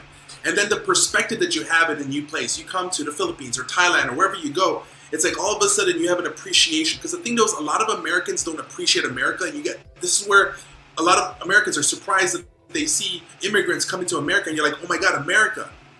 Because sometimes a lot of us Americans especially, or even Western people, are just stuck with what we have. But when you come to the Philippines, you see the big difference. You see what your money can do, what your money can have, and so, I mean, the service that you're going to get, sometimes it sucks. If you go to the wrong place, it's just like anywhere else. But if you take advantage of it, you'd be surprised how amazing your life is. Because then what happens is when you leave that country, you come back to yours, you're just telling myself, I have it good in this country, and I'm not actually taking advantage of it as much as I should. Then you want to work harder because then you want to do the next trip. Then you want to do better because you're like, if $40 afforded me this type of stuff in the Philippines, what if I come back and bring $80 a day for my hotel stay?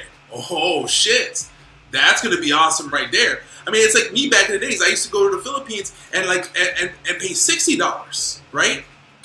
Not anymore. When I go to the Philippines, I'll spend $120, $140. My next plan is when I go to the Philippines again, you know, for this March thing, is I want to spend like $300 a night because I want the room with the stripper pole and the freaking bathtub in the back, in the porch and stuff like that.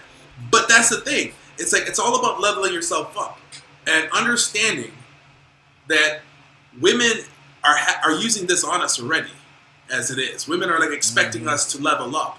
The thing though is, let's level up for ourselves and forget the women that expects it of us. We make the decisions on which women we want and where we want them to be from. See, this is the thing. It's just that when you open your mind to an international thing with your passport that you have, right? When you have your passport and that's what you're going to use, that's going to be your power, right? Then all of a sudden, this is why women are complaining now in the United States of America. You're seeing TikTok videos, Instagram videos, YouTube videos of women complaining that men are looking for other women outside the country, right? Latinas, Asian women, Filipinas, Thai. The reason for that is men are starting to wake up. And the women are now trying to wake each other up.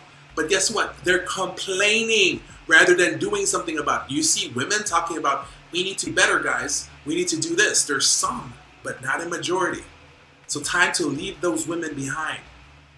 Maybe 20 years from now, they'll have their own resets. The biggest problem that you guys have to look is women had their reset during the 90s and the early 2000s. They had still got their groove back, and for some reason, they thought that that's what it is, you know? And so it's time for us guys to take over. That's my thing. Find the right woman for you.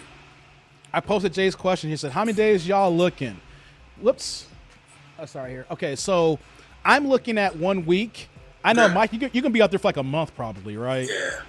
Yeah, so don't worry about timing, guys. Like, I probably can do 2 weeks max, but I can't. I got other responsibilities, and I got other trips throughout the year. So I'm looking at about a week. So depend on that. But Mikey's going to be out there for a hot minute. So even if I go, Mikey's still going to be the host. Yeah. He's still going to be around. So. And I'll be open for everybody. I mean, like, my thing is, like, look, listen, at the hotel, my goal is to, like, be there early already for, like, that day. We can have a party starting already by noontime. So I'm speaking to the manager this Thursday. So I'm gonna have the conversation already with them just to be able to get that away. And then if need be, you know, if you guys want to try the island of Boracay, the island of Palawan and stuff like that, just let you guys know, Condé Nast rates the Philippine beaches as one of the top 10 beaches to go to in the world. Wow. That's Boracay and that's in Palawan as well. So it is some good beaches and some beaches, Mike, but beaches are really nice. Hey, Mikey. So we're generally talking. Let me put it this way. Miyagi says traveling doesn't have to cost an arm and a leg. No, it doesn't. If that's the reason why we're telling everybody now. We're talking March, so we're saying like 7-8 months away. Mikey, you live in Florida. Your regular domicile, even though you all over, you're a jet setter, right? Uh-huh. How much did you pay for your ticket in total round trip? Well, right now, because I upgraded for business class, so it was like around $2,600. But like right now, it's expensive. Like normal ticket right now is around because it's July. Yeah, $1,600 round trip. But if you purchase your ticket, they'll start selling it. Let's say November for March. Let's say for example like that. Oh yeah. You can get a ticket from Florida to the Philippines around $1,200. By then, the prices will settle down. From Chicago, you can get it for like $900 round trip. From California, you can get it for like $700 round trip. You know what I'm saying? So, I mean, Texas is also good as well because there's a lot of, Texas has Eva Air, which is also cheap tickets as well. So, I mean, you know, that's the way I look at it is like, look at your division, right? So, let's say, for example, you know, people sometimes look at the ticket and it's like, oh, that's $1,000. That's so much. But let's say you stay for 10 days. Technically, that's worth only $100 a day. Now, if you stay longer, then you'd be like, technically, it's worth this much. It's about, you know, how to assess things and how to look at things. But, I mean, like, you'd be surprised. You'll be so surprised how it works. But within the next 2, 3, 4 months, prices are going to go back down to normal.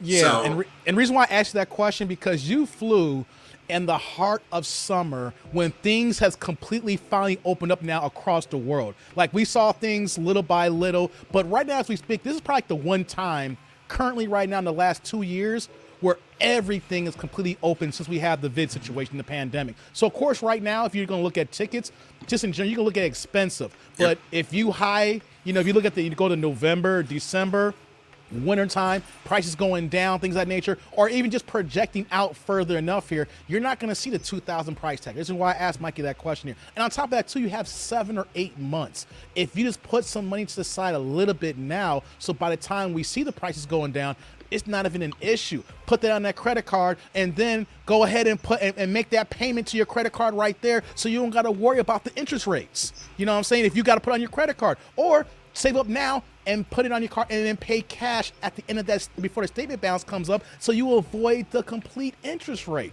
What we're talking about is the most expensive part of the trip. After you knock out the plane ticket, guys, it is easy sailing. Imagine trying to do the same trip in Vegas. You guys saw the rooms I was at the Palazzo. My points alone don't. I probably could have a whole building where you was at, Mikey, for how much I paid at the Palazzo. Hey, listen, So that's why I'm going hard on the fact that stack your coin for the plane ticket. After that, if you're just living your regular, normal life right now in the States, you're still ahead of the curve without even saving any money. If you at least had your plane ticket to get there and back, and your hotel room was paid for, so you had someone to lay your head at every night. And just to add, if we're doing it, let's say March, early April, but more likely late March or something like that, you have to understand that's actually the heart of summer in the Philippines. Oh, so, yeah, that's right. So we're having our downs, especially in Chicago here. March is not March anymore. March is cold. Depending on if you're in the South like Mikey, if you're in Texas or in Florida where guys get nice weather in certain parts of California in March here, good point, Mikey. Because a guy like me, that's a good point. Travel when you know that you live in a time period in your area that the weather is crappy. Get a break from your crappy weather to go somewhere where it's nice. That break and that relief, so that when you come back and your batteries recharge, you're ready to handle the janky weather again. And you say to yourself, damn, I'm back. When I need to plan for my next trip. And then that's when you start leveling up to get on your money and on your job to say, hey, you know what though? Damn this janky weather, I'm gonna move to a different spot here and then travel over here. Or you might make different arrangements in general. The point I'm saying though is like, yo, if the weather sucks here, pick your spots where you don't gotta be where the weather is sucky all the time. Yeah, I mean, like I'm just saying, if people have questions about the Philippines and stuff like that, feel free to ask me. Feel free to reach out to me, and everything. So. Look at Dave is there. Mike's so good. He's just there. Yeah. You know what they say? Wherever you are, there you are. So hey, it's okay, Dave. It's okay. But I'm still expecting that boat ride when you arrive in the Philippines. Man, these bots. I'm sorry. I got all these bots in the damn chat here, man. I thought I already erased one of them. Did another one pop up? They're still popping up. I erased that one. The love chat XYZ. I took them off already. Okay. Yeah, that's gone already, man. It's probably just showing up right now on your. Yeah, StreamYard's a little bit slow here. Thanks. Yeah. Oh yeah, you do got a wrench. Thank you. I did give you a. You finally used it for once. Yes, I did use it for once. I just did it right now. So. Steve's like, I'll be there for 15, 20 days. Okay, Steve. Dope. Be surprised what you guys go to the beach in Boracay. I'm just saying. Okay, yeah, there you go. I'm just getting to some of these chats here. Kiki sound like a big baller here. $10,000 budget, all inclusive. Where you at? Hey, Kiki. Well, Kiki's doing extra additional curricular activities for that 10,000. Hey, Kiki, we gotta talk, man. You sound like a baller over here. I want to know what you got in the all inclusive for that $10,000 holla. Yeah, you know what I'm saying? You a big dog. You big boy. Now, mind you.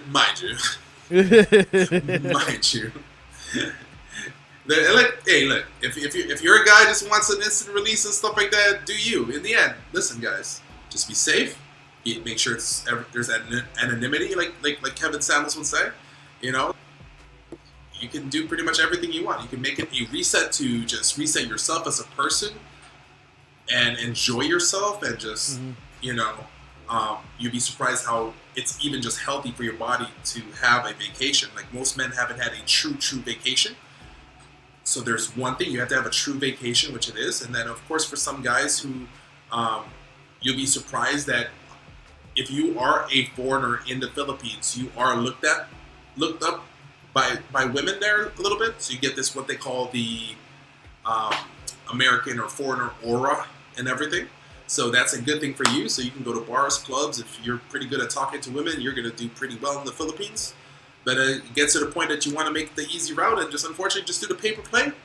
There's that as well. So there's something for everyone in the Philippines. It just depends on what you're willing to put. Kiki wants to put 10K, so he wants to ball. So for me, balling. I'm not even on that tip, guys. I'm the type of guy that's want to go out and just have a good time. Like I want to experience the nice room, the location where I'm staying at. I'm all about the food. I'm about the experiences. Some guys, I get it. Y'all in the States and the women are janky and y'all trying to get the buns glazing. Cool beans. That's there for you too. If you're a guy like me, it's like, yo, I just want the experience. I'm just trying to get away and do my thing here. Yo, you get the best of both worlds. You get the bachelor style in Mikey. You get the introvert, laid back, settle down version of that dude. We still can have a good time. We're still gonna get out, So you guys can be like, yo, I ain't trying to be on that pay for play because I have some people in my tribe that don't subscribe to it. Sure. That's cool. But you know what though? If you got a mouthpiece, you don't gotta pay for it then. If you feel your game is tight and we go into the Philippines, what did Mikey just say here? You're looked at differently as a foreigner. So you don't gotta pay for play. You can use your mouthpiece and do it that way. Or you can be like me and we're gonna eat this food and have some drinks and we're gonna talk and have a good time and be on YouTube. And worst comes to worst, and we're still planning this out, Dave. I mean, like we have 2 days in Angeles City, then we can spend 3 days up in Boracay or something, so you can see the beaches and stuff like that, or whatever it is. We'll figure this stuff out. And then once again, people can join us to fly to the Boracay, whatever. So I mean, as we piece everything together, we'll put it out there, and then if people want to do, and do their own thing, do your own thing and stuff like that. And at the same time as for the ones that never been to the Philippines, I will do something in regards to make sure that you guys have a good directions of what you need to do. So we are going to put out flyers. We are going to get you guys some recommendations, for whatever. So, and here's a good thing too, guys. If you're on my channel and I subscribe to Mike's channel, subscribe to his channel now because he is out there right now and he is giving content and videos to showcase what he's actually doing out there. So for this past week, go to his channel to look at what he's actually showing to you guys. So you guys have an idea of what's popping. He's having a great time, man. He's doing it.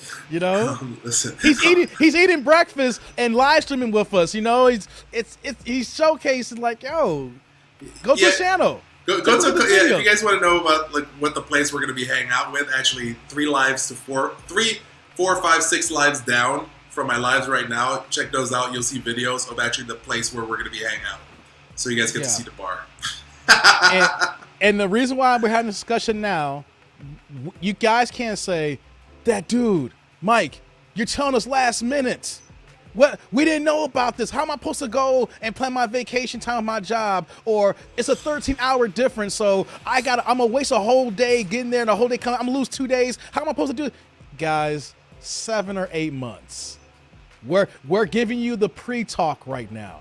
Even if you only have $100 to your name right now, and take 10 to start the trip funds, because once you start it, it comes a realistic idea. It's not just talking stuff like, oh, we're going to do this and we're not going to. No, we're saying it early so you guys can prep early. Some of y'all may already have the money now. We don't have the date yet. I just posted on the screen. When we're doing it in March, we don't have the date yet. We're giving you the ideas now so that when we do lock in the date, y'all be ready to go. We're saying, like I said, end of March, give or take here, maybe early April, the latest. But you guys know March, April 2023. You guys have an idea now. Start putting your money away. And mainly for the plane ticket. That's what we're saying here. Like I said, the $800 room in Vegas is going to cost you $150 for that same 5-star experience in the Philippines. Yeah. And then here's the thing too. The Philippines is not the only trip that me and Mikey's talking about. This is the big trip. You guys seen, what's that one movie? Inception. So the worst virus is a thought. Because once you put it in there, it won't go away. It's just going to sit there and fester. So we're giving you the virus thought of the Philippines. Tons of content creators talk about going here and going there. We're going to talk about, we're going to be about it. We're just going to start with the Philippines first. There's other cities, Other countries, we'll start with there, and then we'll open up as we go further here, Mike. Exactly, man. Philippines Yes, first, but there's more. Yeah, there's more. There's more. You know, and you see other content creators talking about it, but we want to talk about it. And not only we're going to be about it, we want to bring you guys with us. Yeah, that's the main thing. That's the main thing. We're not just going to do it, and then we see the cameras like, yo, look, wish y'all were here. No. We're going to say, you are here with us. Yeah, because like, you know, what happens is a lot of people end up living vicariously through other vloggers, is what I've seen a lot, especially the niche that I'm in. And that people just end up watching and watching and watching, and they never do. So Exactly. It's like, if we can skip a part and make men do instead of just watching and just satisfied, you know, I mean, I appreciate that people watches, but would you rather have the girl next to you or watch the girl dancing for me in front of me? I mean, which one do you want? You know, would you rather have the two girls in the pool in front of you, you know, swimming around in a bikini, or do you want to be the person sitting on the edge of the pool with those two girls in the bikini? I mean, which one do you want? Do you want the video, or do you want it to be your real life? Exactly. You know? So, like that's PM what it says, is. I got my money now. Let's go first class all the way, bruh. Well, not first class all the way. I like my first class. Don't get it twisted. But in the States, because of the price, I'm being smart about this. I would probably say if I was just flying anywhere, I'm like, yeah, I'm going to get this business class ticket to go to Vegas or something like that. I will say I'll do economy plus once I get to my final pit stop in the States. And then like you, Mikey, I'll do my business class once we cross over to get to the pond. Yeah, and they that's let them fight. Yeah. And that's what Mog is saying here. Don't waste your money on first class. Fly business class half the way. Spend the money in a hotel and food when you arrive. That's what I'm just saying here, Mog. That's what Mikey did here. So that's the whole game plan. You know, we're going to spend the money on that room where you lay your head down, you know, and then at that point, then the food is going to be cheap. The nightlife is going to be cheaper, you know, or if you, especially if you want to sightsee and do all the free stuff. That's even cheaper than sightsee and do the free stuff here in the States. Yep. And you get service. Different types of services. It's just fucking Gerard. I'm just saying, you get really good service where you pretty much you get good service where you pay, right? Where you pay better. Yeah. So I mean, the free services, you're gonna get the type of services you're gonna get. But if you're paying for a nicer hotel, paying for nicer restaurants and stuff like that, which is still, you know, cheaper than what's in the States, then you're all good, man. Kiki's like, bring your sand. That's right, Kiki. That's the rule in ABC. Bring your sand to the beach. Oh snap! No, So we got that out here for you guys. We're talking it out. We're putting it out there in your heads. I got other trips going on too. Like, first of all, in August, my New York crew. If y'all in the Manhattan area, let me know. I'll probably let you guys know in the next few days when I lock down my Manhattan trip, because I was supposed to be in New York last night. I'm so mad, Mikey. I missed that fight. I should have been in New York right now. Sorry. I know I should have been there, but like I said, what me and Mikey are trying to do in showcases. Not only we're going to be traveling, we're trying to encourage y'all to do the same thing as well. We don't want you to sit on your phones or on your tablets and imagining looking at these different cities. Because I look at other content creators to plan my next trips. I don't look at these content creators to dream of going on these trips. Like, I'm a big Vegas buff, right, Mikey? You guys know I love Vegas, you know? And there's this one content creator named Coolest. He has the best Vegas reviews because he goes through the cheapest rooms. He goes to the cheapest room and then experience the top restaurants. But he is showcasing how to live in Vegas, right, when you travel. And I look at his videos and I don't say, damn, that looks so cool to do that. You know what I say? I'm doing that. What month I can do that? You see, it's getting out of that defeatist mind state. It's getting out of that mind state of being less than and saying that, oh, I wish I could do something. No, even if I can't afford it, you know what I'm saying?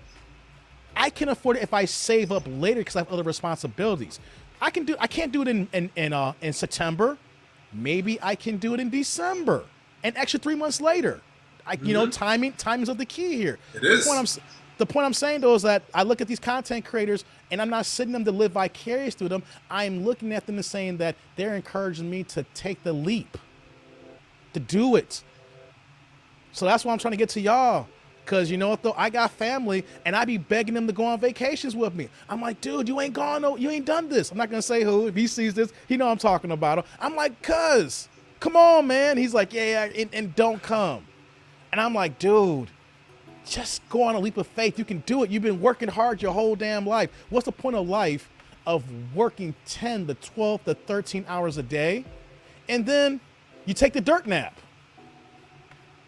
That's not fun. It's not fun. You only got one life. Go ahead and live it up. So when it comes to that dirt nap, you're saying, hey, I did it. And then you can go to sleep. The richest people in the world are in the cemetery right now, full of, that's the thing. The richest place in the world is a cemetery. Lots of rich people in there, but at the very same time as lots of the most poorest people in the world, because just look at it. A lot of people died with regrets. The question is, do you want to die with regrets, or do you want to say, you know what, I traveled the world? There's guys that have perished in this world who never even left their own states. I know people in Chicago who haven't gone past downtown. You think people, that's a line from a Common song. And I first heard Common say that over 15 years ago. I thought that was janky. Until not too long ago, I know of people who live on the south side of Chicago who have not gone past downtown. They never even crossed I-55 to get, they're in Michigan Avenue, yes, but they never even crossed I-55 to get into the Michigan Avenue for the Magnificent Mile. And that's some of the craziest thing. It's like me meeting people back in the days in California. They live in California, 10 minutes from the beach, but these kids in bad communities have never been to the beach. Like, I did a bit, the Big Brother stuff, and I took a group of kids to the beach when I was in Cali, and they're like, they never been to the beach. They didn't even know what to do in the sand. And these kids live 10, 15 minutes drive to Santa Monica. So that's just crazy. So, Mike, when I say they didn't gone past downtown, I'm saying they haven't been to the north side.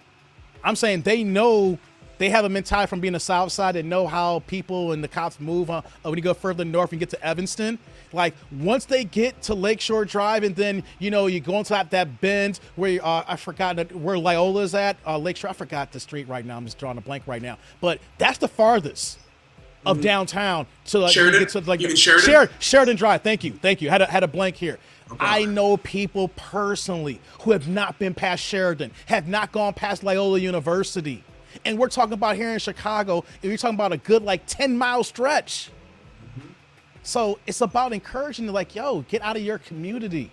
That the life is bigger than where you live at right now. And you'd be surprised, that one trip, let's say that you don't want to move. You may not like the Philippines. You may not like the trip, but it opens your mind to say, you know what though?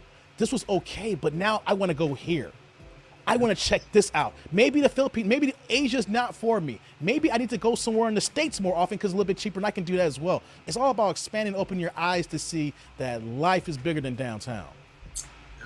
Because, it's like, just let you guys know, we're treated like rats, right? We're just a big rat experiment. So if you guys don't understand the basic rat experiment, we'll even bring it back to Cabrini Green. So if you guys are not familiar with Cabrini Green is pretty much used to be the main ghetto in Chicago. That's what we're talking about, where it's south of I-55.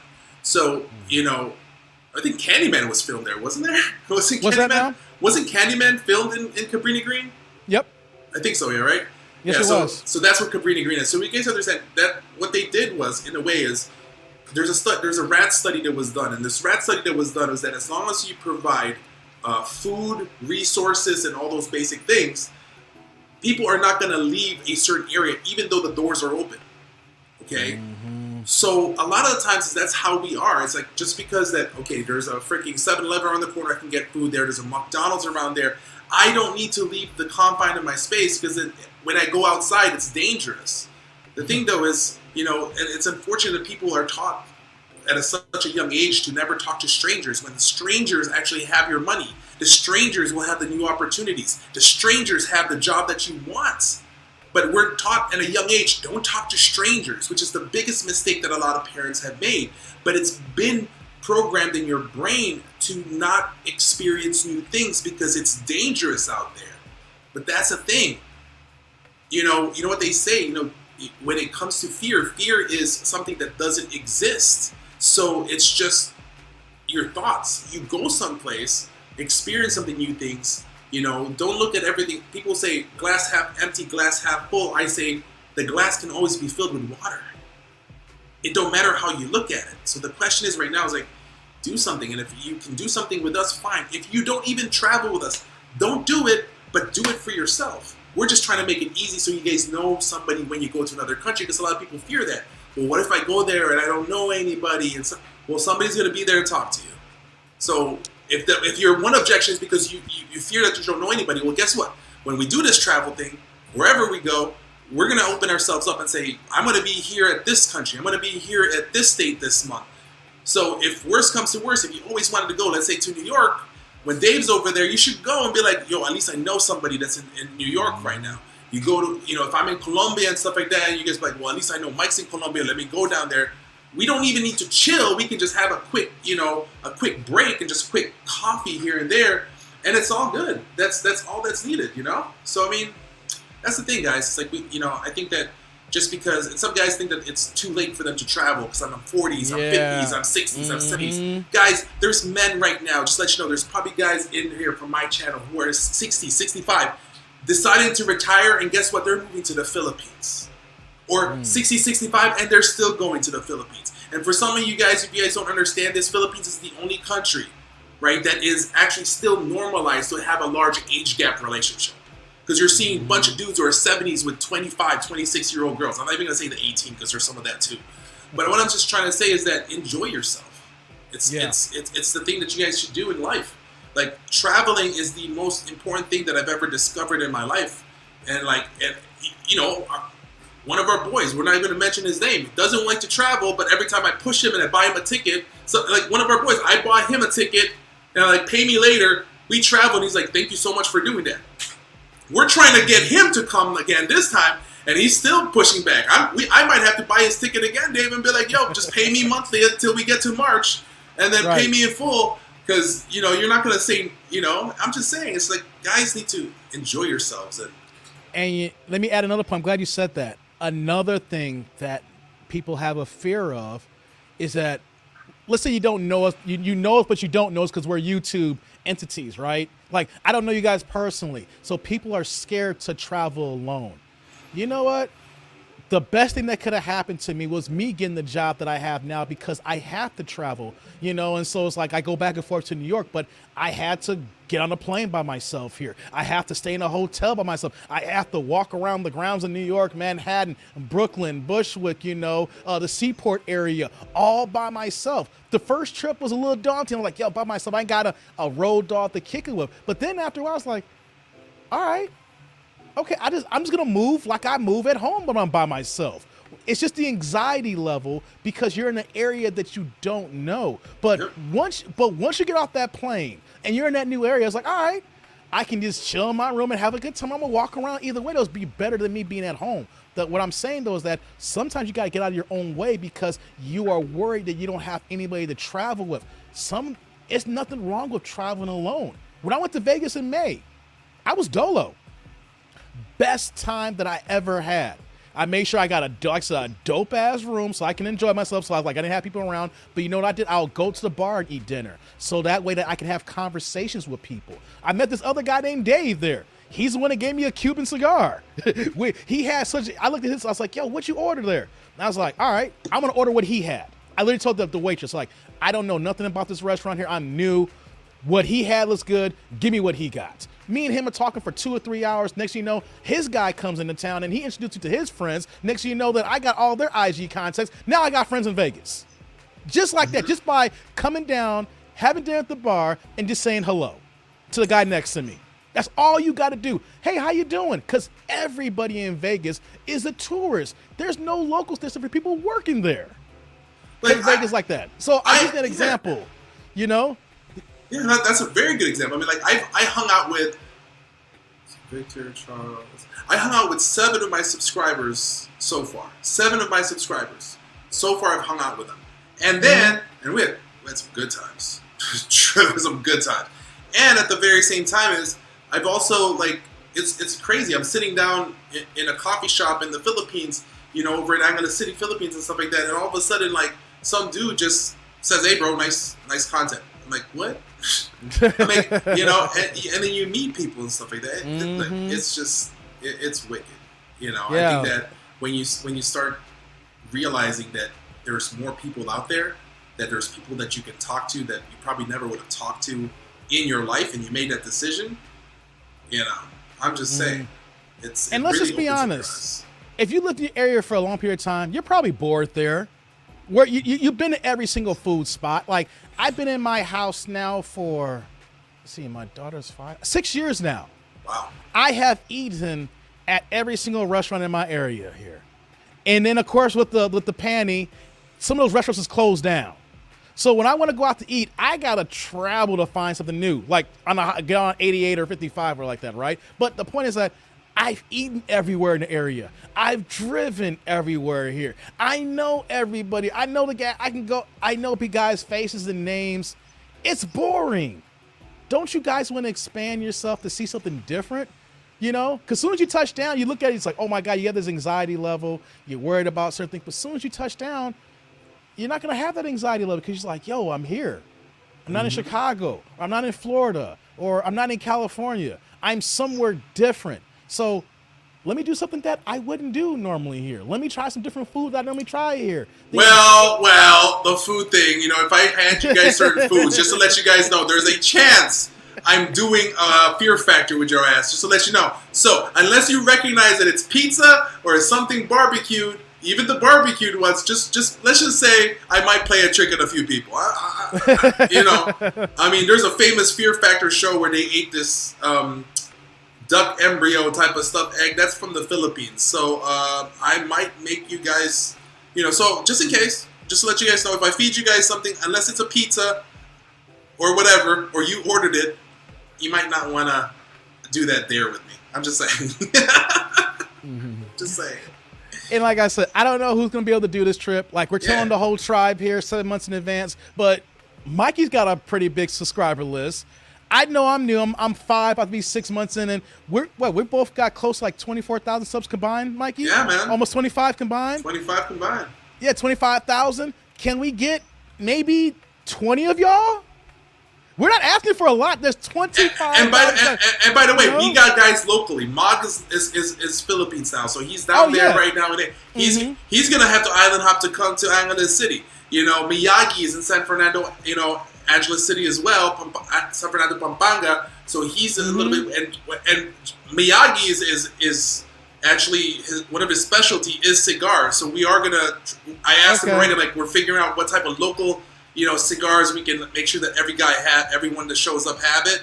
So, like, straight up, I'm just saying, we have guys from the local as well who moved to the Philippines, who are Americans, who are Europeans that are living in the Philippines, right? Living in the Philippines, so they already did the big move. I mean, Mog is what? Mog, you in your 40s and you're living in the Philippines now? You left America? You know, Miyagi is still young as well. So we're really trying to make sure that, you know, Rodriguez is going to be, you know, I'm going to be meeting up Rodriguez more than likely in September. So him and his wife are coming from Australia. So, you know, I think it's an amazing thing that we're going to do this.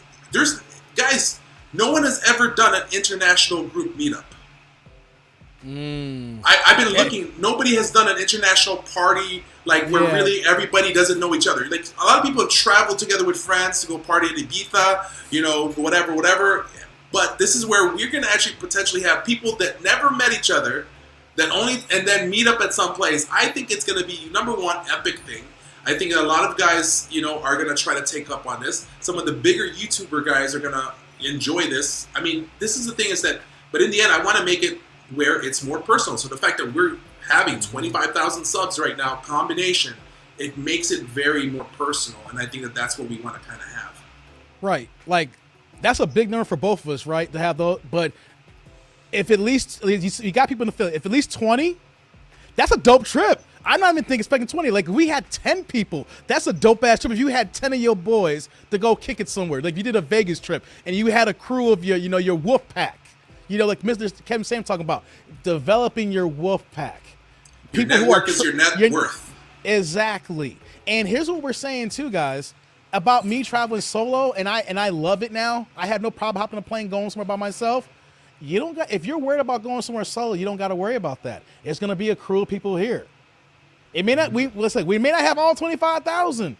Can we turn 25,000 into 20? I think we can do that, Mike. I think we can get 20 people out of 25. I think we can, and that's the thing. It's like I think we can, and I mean, but it could be more. Like, listen, in the end, it could be more, but yeah, I have a feeling Miyagi's like there'll be more than 20. But reason why I'm saying at least 20, because some people will flake out. Some people's like, yeah, I'm down, and they're not down. So I'm putting the bar low. Sure. I'm putting a very, very low bar. But if we have more than 20, guys, I'm going to say this here. If y'all show up, y'all will be on the channel. Y'all will be in the live streams. Y'all be the videos. You're going to be all up and down. Y'all going to be certified them dudes. And here's the thing. That's the new name now, the click now. Them dudes for the guys here. You'll be certified them dudes for that dude named Dave Trot. You're going to be in the videos. Like I said, what did Suge Knight say at the Source Awards? You know, you want a producer on the videos, all up in there. Come to Death Row. Come to the Philippines. The Sugar's like, gun in your face, come to death row. Okay.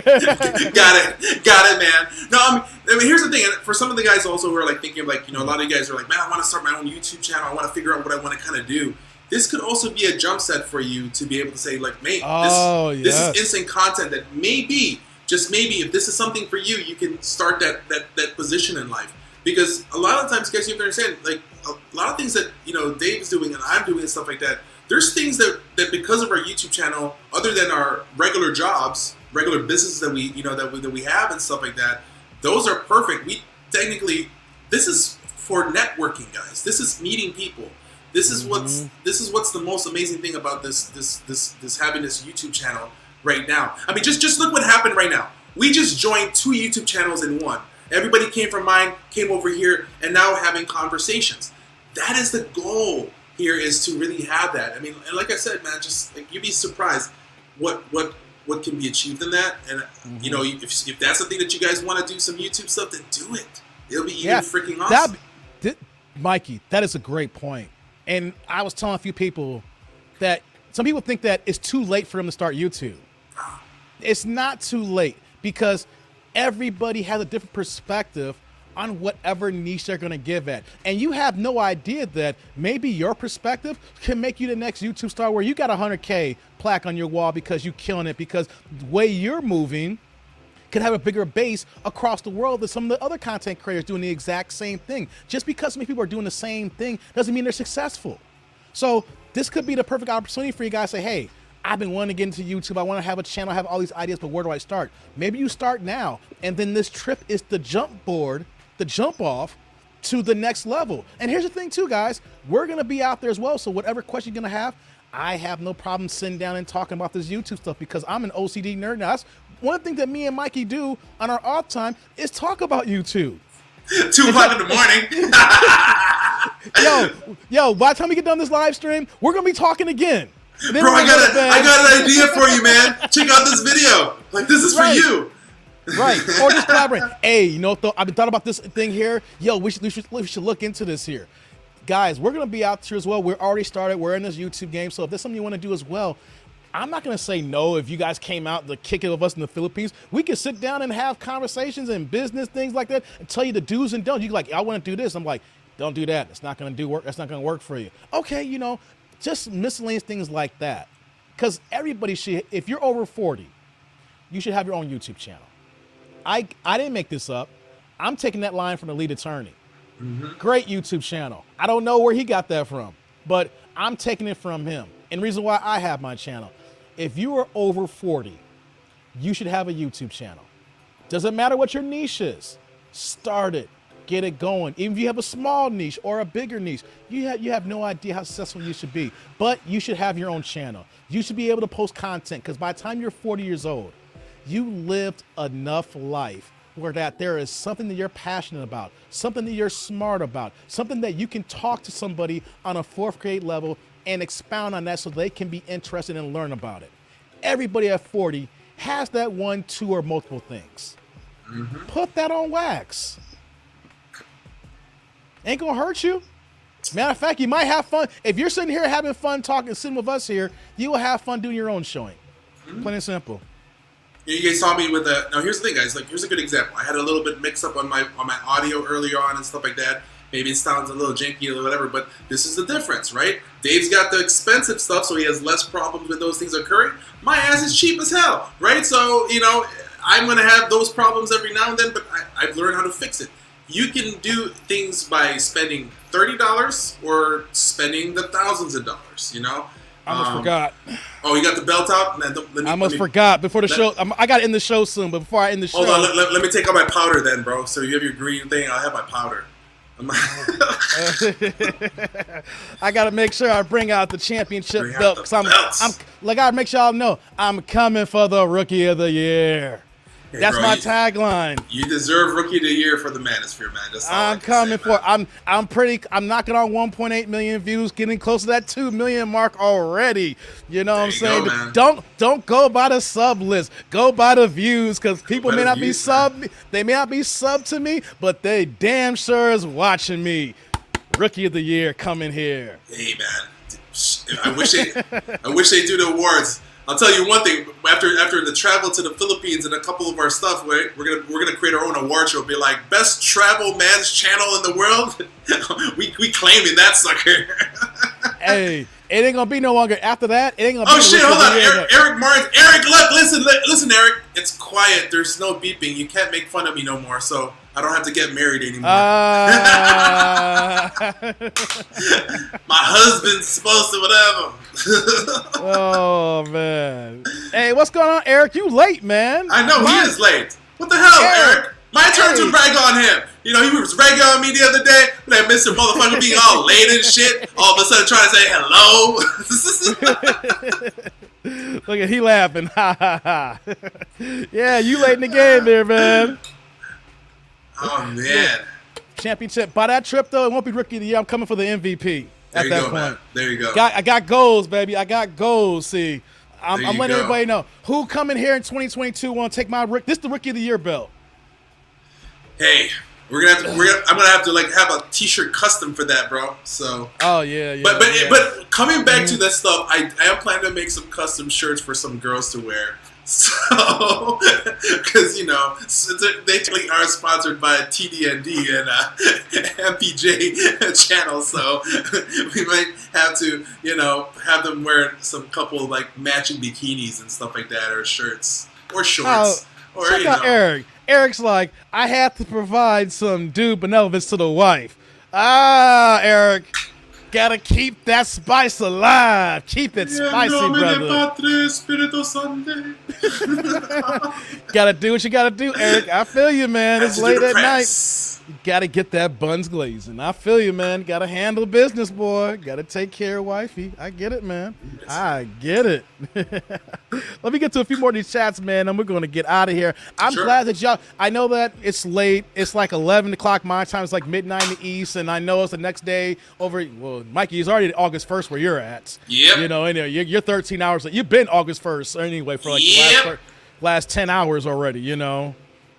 Let me see here before I get it here. Let's see. Y'all coming in hard. Alex is like, I'll be loaded with GoPros. I'll act that Australian film in animals and heat. I like that, Alex. You're gonna be in the heat. Arr. You'll be like, oh, look at these foreigners being they're thirsty and quenched by local Asian women. It's like, and right here we have that dude named Dave with Mike E, and they are out of their American elements while they are on the prowl in the Philippines. Let's get a close-up to see how these natural-born Americans act in a different habitat. That's some serious slurping going on over there, man. Okay, so I like that. Here, let's see here. Again, oh damn, StreamYard acting crazy here. Mine's like mine, Dave, mine. What? The belt? Hey man, I'm the Rookie of the Year. I'm coming for it. You gotta put in some work for the belt, baby. You gotta put in some work for this belt, baby. You gotta do, baby. You gotta be here every day. You gotta be putting in 3-hour live streams, 4-5-hour live streams, coming in 6-7 days a week, 365. That's what I'm doing. And work a full-time job, and have a family, and get 2 hours sleep. Well, see, Mog is actually meeting me in Boracay, so I'm gonna purposely make sure he does a live also, man. So Mog's about to do his first big live in Boracay, man. That's also content. Word. Yeah. Hey, Mog, let me know. We need to push those hours for Mog, man. Hey, let me know. I will be there, Mog. If you're gonna do your first live, I am there. Yeah, I'm for there Mog. Yes, we're gonna do his live in Boracay. Hey, let me know. I am there, no doubt. I will be there, man. Trying to push those hours, man. Trying to get everybody. Y'all got to help each other out. What it say? No, Mike. They rock them red hose. Red hose. Or red hose. Okay, beer be. Yeah, I see you. so think about Red Horse beer in the Philippines is like slip malt liquor. So it's malt liquor. That's malt liquor in the States, right? So it's it's really? good beer, but it's called Red Horse beer. So I made a T-shirt that says Red Hose beer. So. Oh yeah, I still see that shirt on your tab. That was dope. Yeah. So. We got Bill here. Good to see you again, Dave and Mike. Have a good day. See you both again on your live streams. Hey, shout out to Bill, man. Thanks for hopping on, man. Appreciate you. No doubt.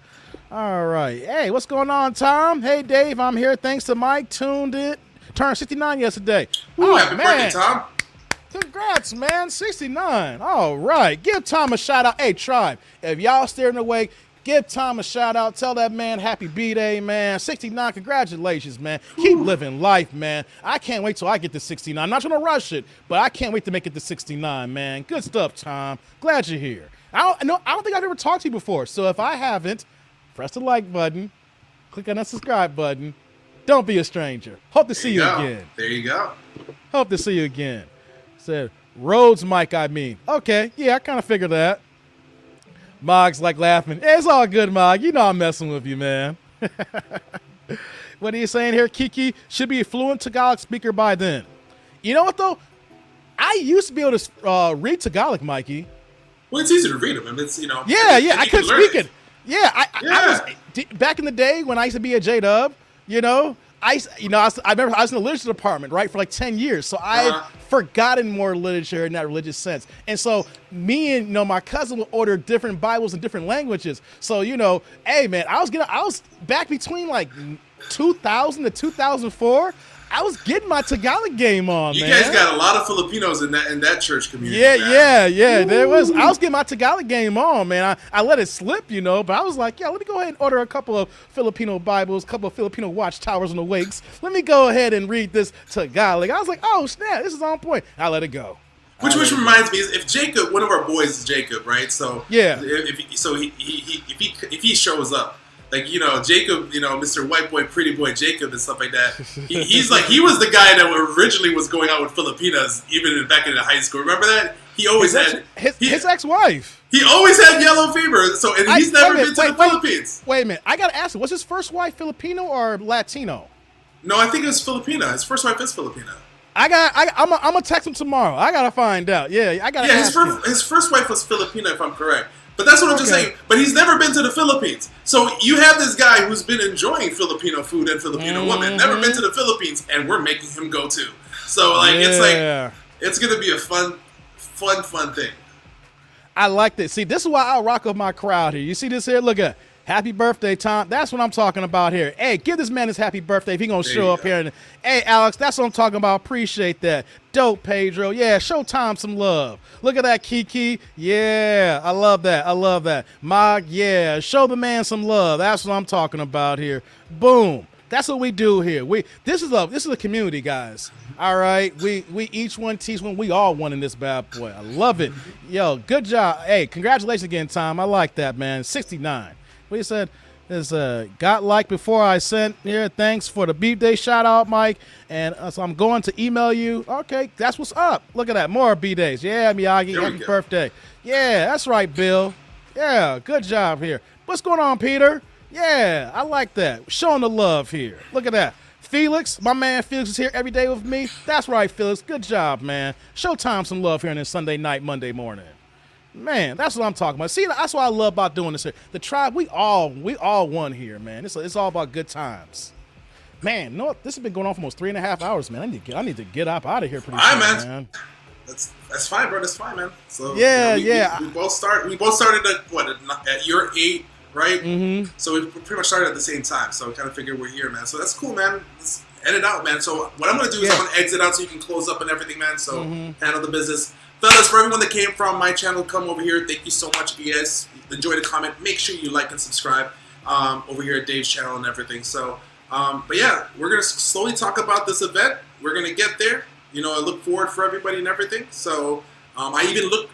Kiki, I see your comment here. I also appreciate all my trolls from my channel that came over to find some stuff here. What's up, peoples? So we'll just take it from there. So guys, everybody in Dave's channel and everybody from my channel, thank you so much for showing up. Much appreciative.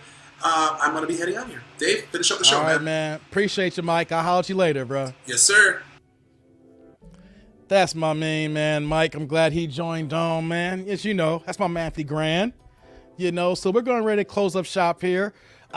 Man, I'm glad you guys came onto the chat today. You know, we came to the live stream. You know, we talked about several things. Y'all know my love for boxing. Shout out to Danny Garcia. You know, got a big win last night. So hopefully that I'm able to catch another fight. Here's one of my trips. I got to do a work trip to Manhattan in August. But I'm upset that I couldn't make the trip to New York here. I gotta find a way, and for my boxing gang as well, if you guys see a Barclays event before me, let me know. I will make that work trip. July is just a hell of a month for travel because it's vacation time of year. It's summertime, the first time that people could travel this summer in the last 2 years. So if you guys are worried about traveling because you look at the prices right now, don't be scared. It's just the fact that this is the first summer in almost 2 years that we've been out the house, that all these places are trying to get all this travel money and this vacation money. So once we get past July and August, prices will go down initially, especially with inflation and recession. We're not going to see as crazy as it's going to be, I think, in the travel sense once we get past these months here. So I'm mad I missed that fight, but I'll be on to the next. And I want to know what you guys' comments on my support court video. That was funny. That was a crazy one here, you know. So we'll be back again this week with more reaction videos. And I think that the next live stream, we're going to pencil in for Friday evening. I cannot comment on Monday through Thursday. We'll see how it goes. If you see me do a live stream between Monday and Thursday, it's because I had a hot video and I couldn't wait till Friday. So I want to put it out there now that tentatively, we're going to look for Friday evening for the next live stream. That's what we're doing here. So let me get to a few more of these comments before we get out of here, guys, because y'all been rocking me this late here, and I appreciate you guys. So I got to highlight your comments if you guys are still commenting here right now. So let me see here. We got Alex saying, good show, Dave. Thanks, Alex. Yeah, it's Eric Martin, day one, Mike. Yeah, Eric's a day one. Rodriguez live saying, good chat, guys. Much love and see you in the next live. Appreciate that, Rodriguez. Yeah, I appreciate that, man. Steve's like, thanks for letting us hang, Dave. Enjoy Chi-Town. My friends are there next week for a conference. Told to go to the Chop House. Okay, yeah, Chop House got some. It's decent. There's other spots too, man. Hey, come on to the other streams, man. We could talk about that if you're looking for some stuff Chicago to do, you guys, man. You know, it's summertime shy right now, so everything's popping right now. Mog's like, you should find the other videos, some kind of only the girl goes for reduction and slips up admitting for making more money and gets the child support up and gets mad. It's hilarious win for men. Okay. If you got to email it to me, I'll take a look. I'll be on the lookout. Bill's like, sleep well, Dave. Looking forward to the next live. Appreciate you, Bill. I really do appreciate that, man. Miyagi's like, great show. Thank you. Thank you very much. Let's see. David Doe's like, night, my friends. See you in the next vlog. CF, Night Big, Mag, Mike, Dave. Take care. Stay safe. Thank you, David. Appreciate that. Felix is like, yo, thanks again, Dave, for a good show, man. Thanks for hopping on, Felix. Each one teach one. The tribe is up here building. Eric's like, hit the like button and on your way out if you haven't already. Exactly, guys. If you haven't hit the like button on the way in, hit it on the way out. And if you've been here for 3 hours, you might as well subscribe now. Why would you waste 3 hours and not subscribe to me? Or if you was at Mikey's channel and then you came over here, because if you done that and came here, you should be subscribed to both our channels. Because, you know, we work as a team. You know what I'm saying? That's my man, 50 grand. I'm going to keep saying that. You know what I mean? So, yo, if you ain't subscribed to me, go ahead. If you're not subscribed to him, go ahead. Get both of us. What's it going to hurt? Only thing you're going to see, you'll get a notification of one of our videos. And if you don't like the topic, you keep it moving. If you do like the topic, you click on it and then you hop in with us and we have a nice little discussion. We get in and have a good time, guys. Okay.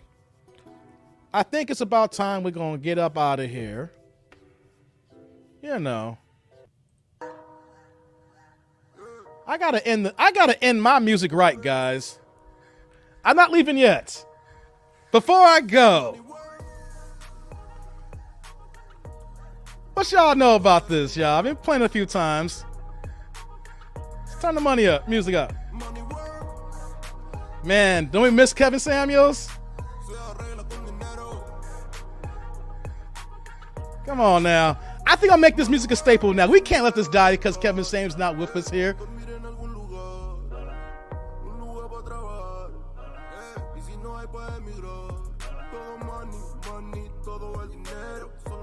Y'all know y'all bopping to this right now. Y'all could be in y'all house shoes right now and y'all in your birthday suit.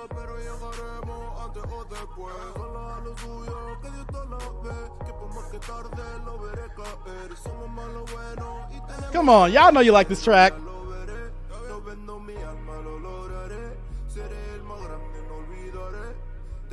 This is gonna be the whole song on the flight to the Philippines.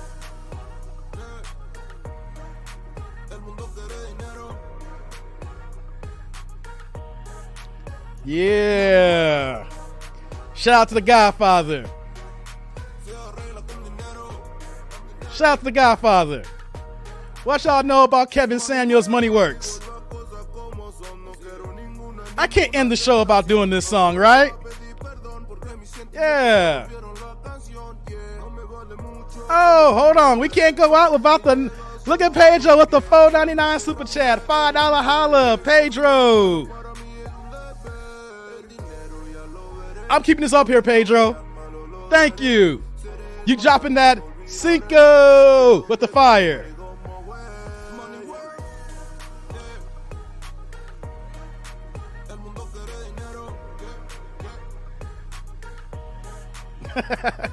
Yeah.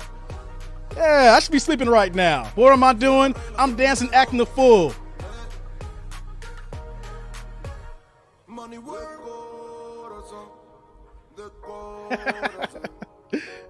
Yeah. Yeah. What other YouTube channel is showing love to Kevin Samuels by playing his theme musics? Come on. Y'all know how I rock with Kevin. You know I look up to that man. Who else is playing his joints? Who is still reacting to him and still keeps his name alive? We're not just saying his name. We're bringing him back all the time we hear.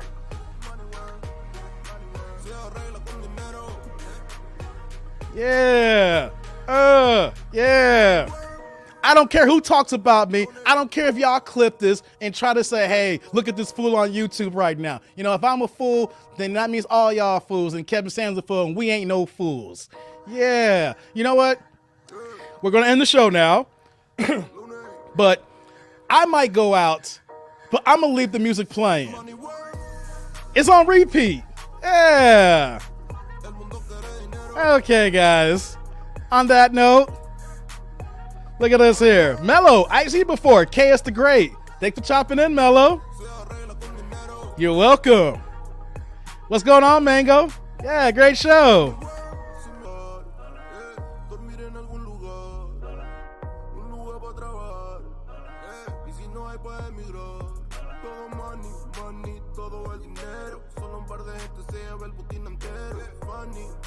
Pasa verdadero. Si tienes lo verde siempre llegará primero, pero llegaremos antes o después. Solo a lo suyo, que Dios te lo ve, que por más que tarde lo veré caer. Somos más lo bueno y tenemos fe. El dinero ya lo veré.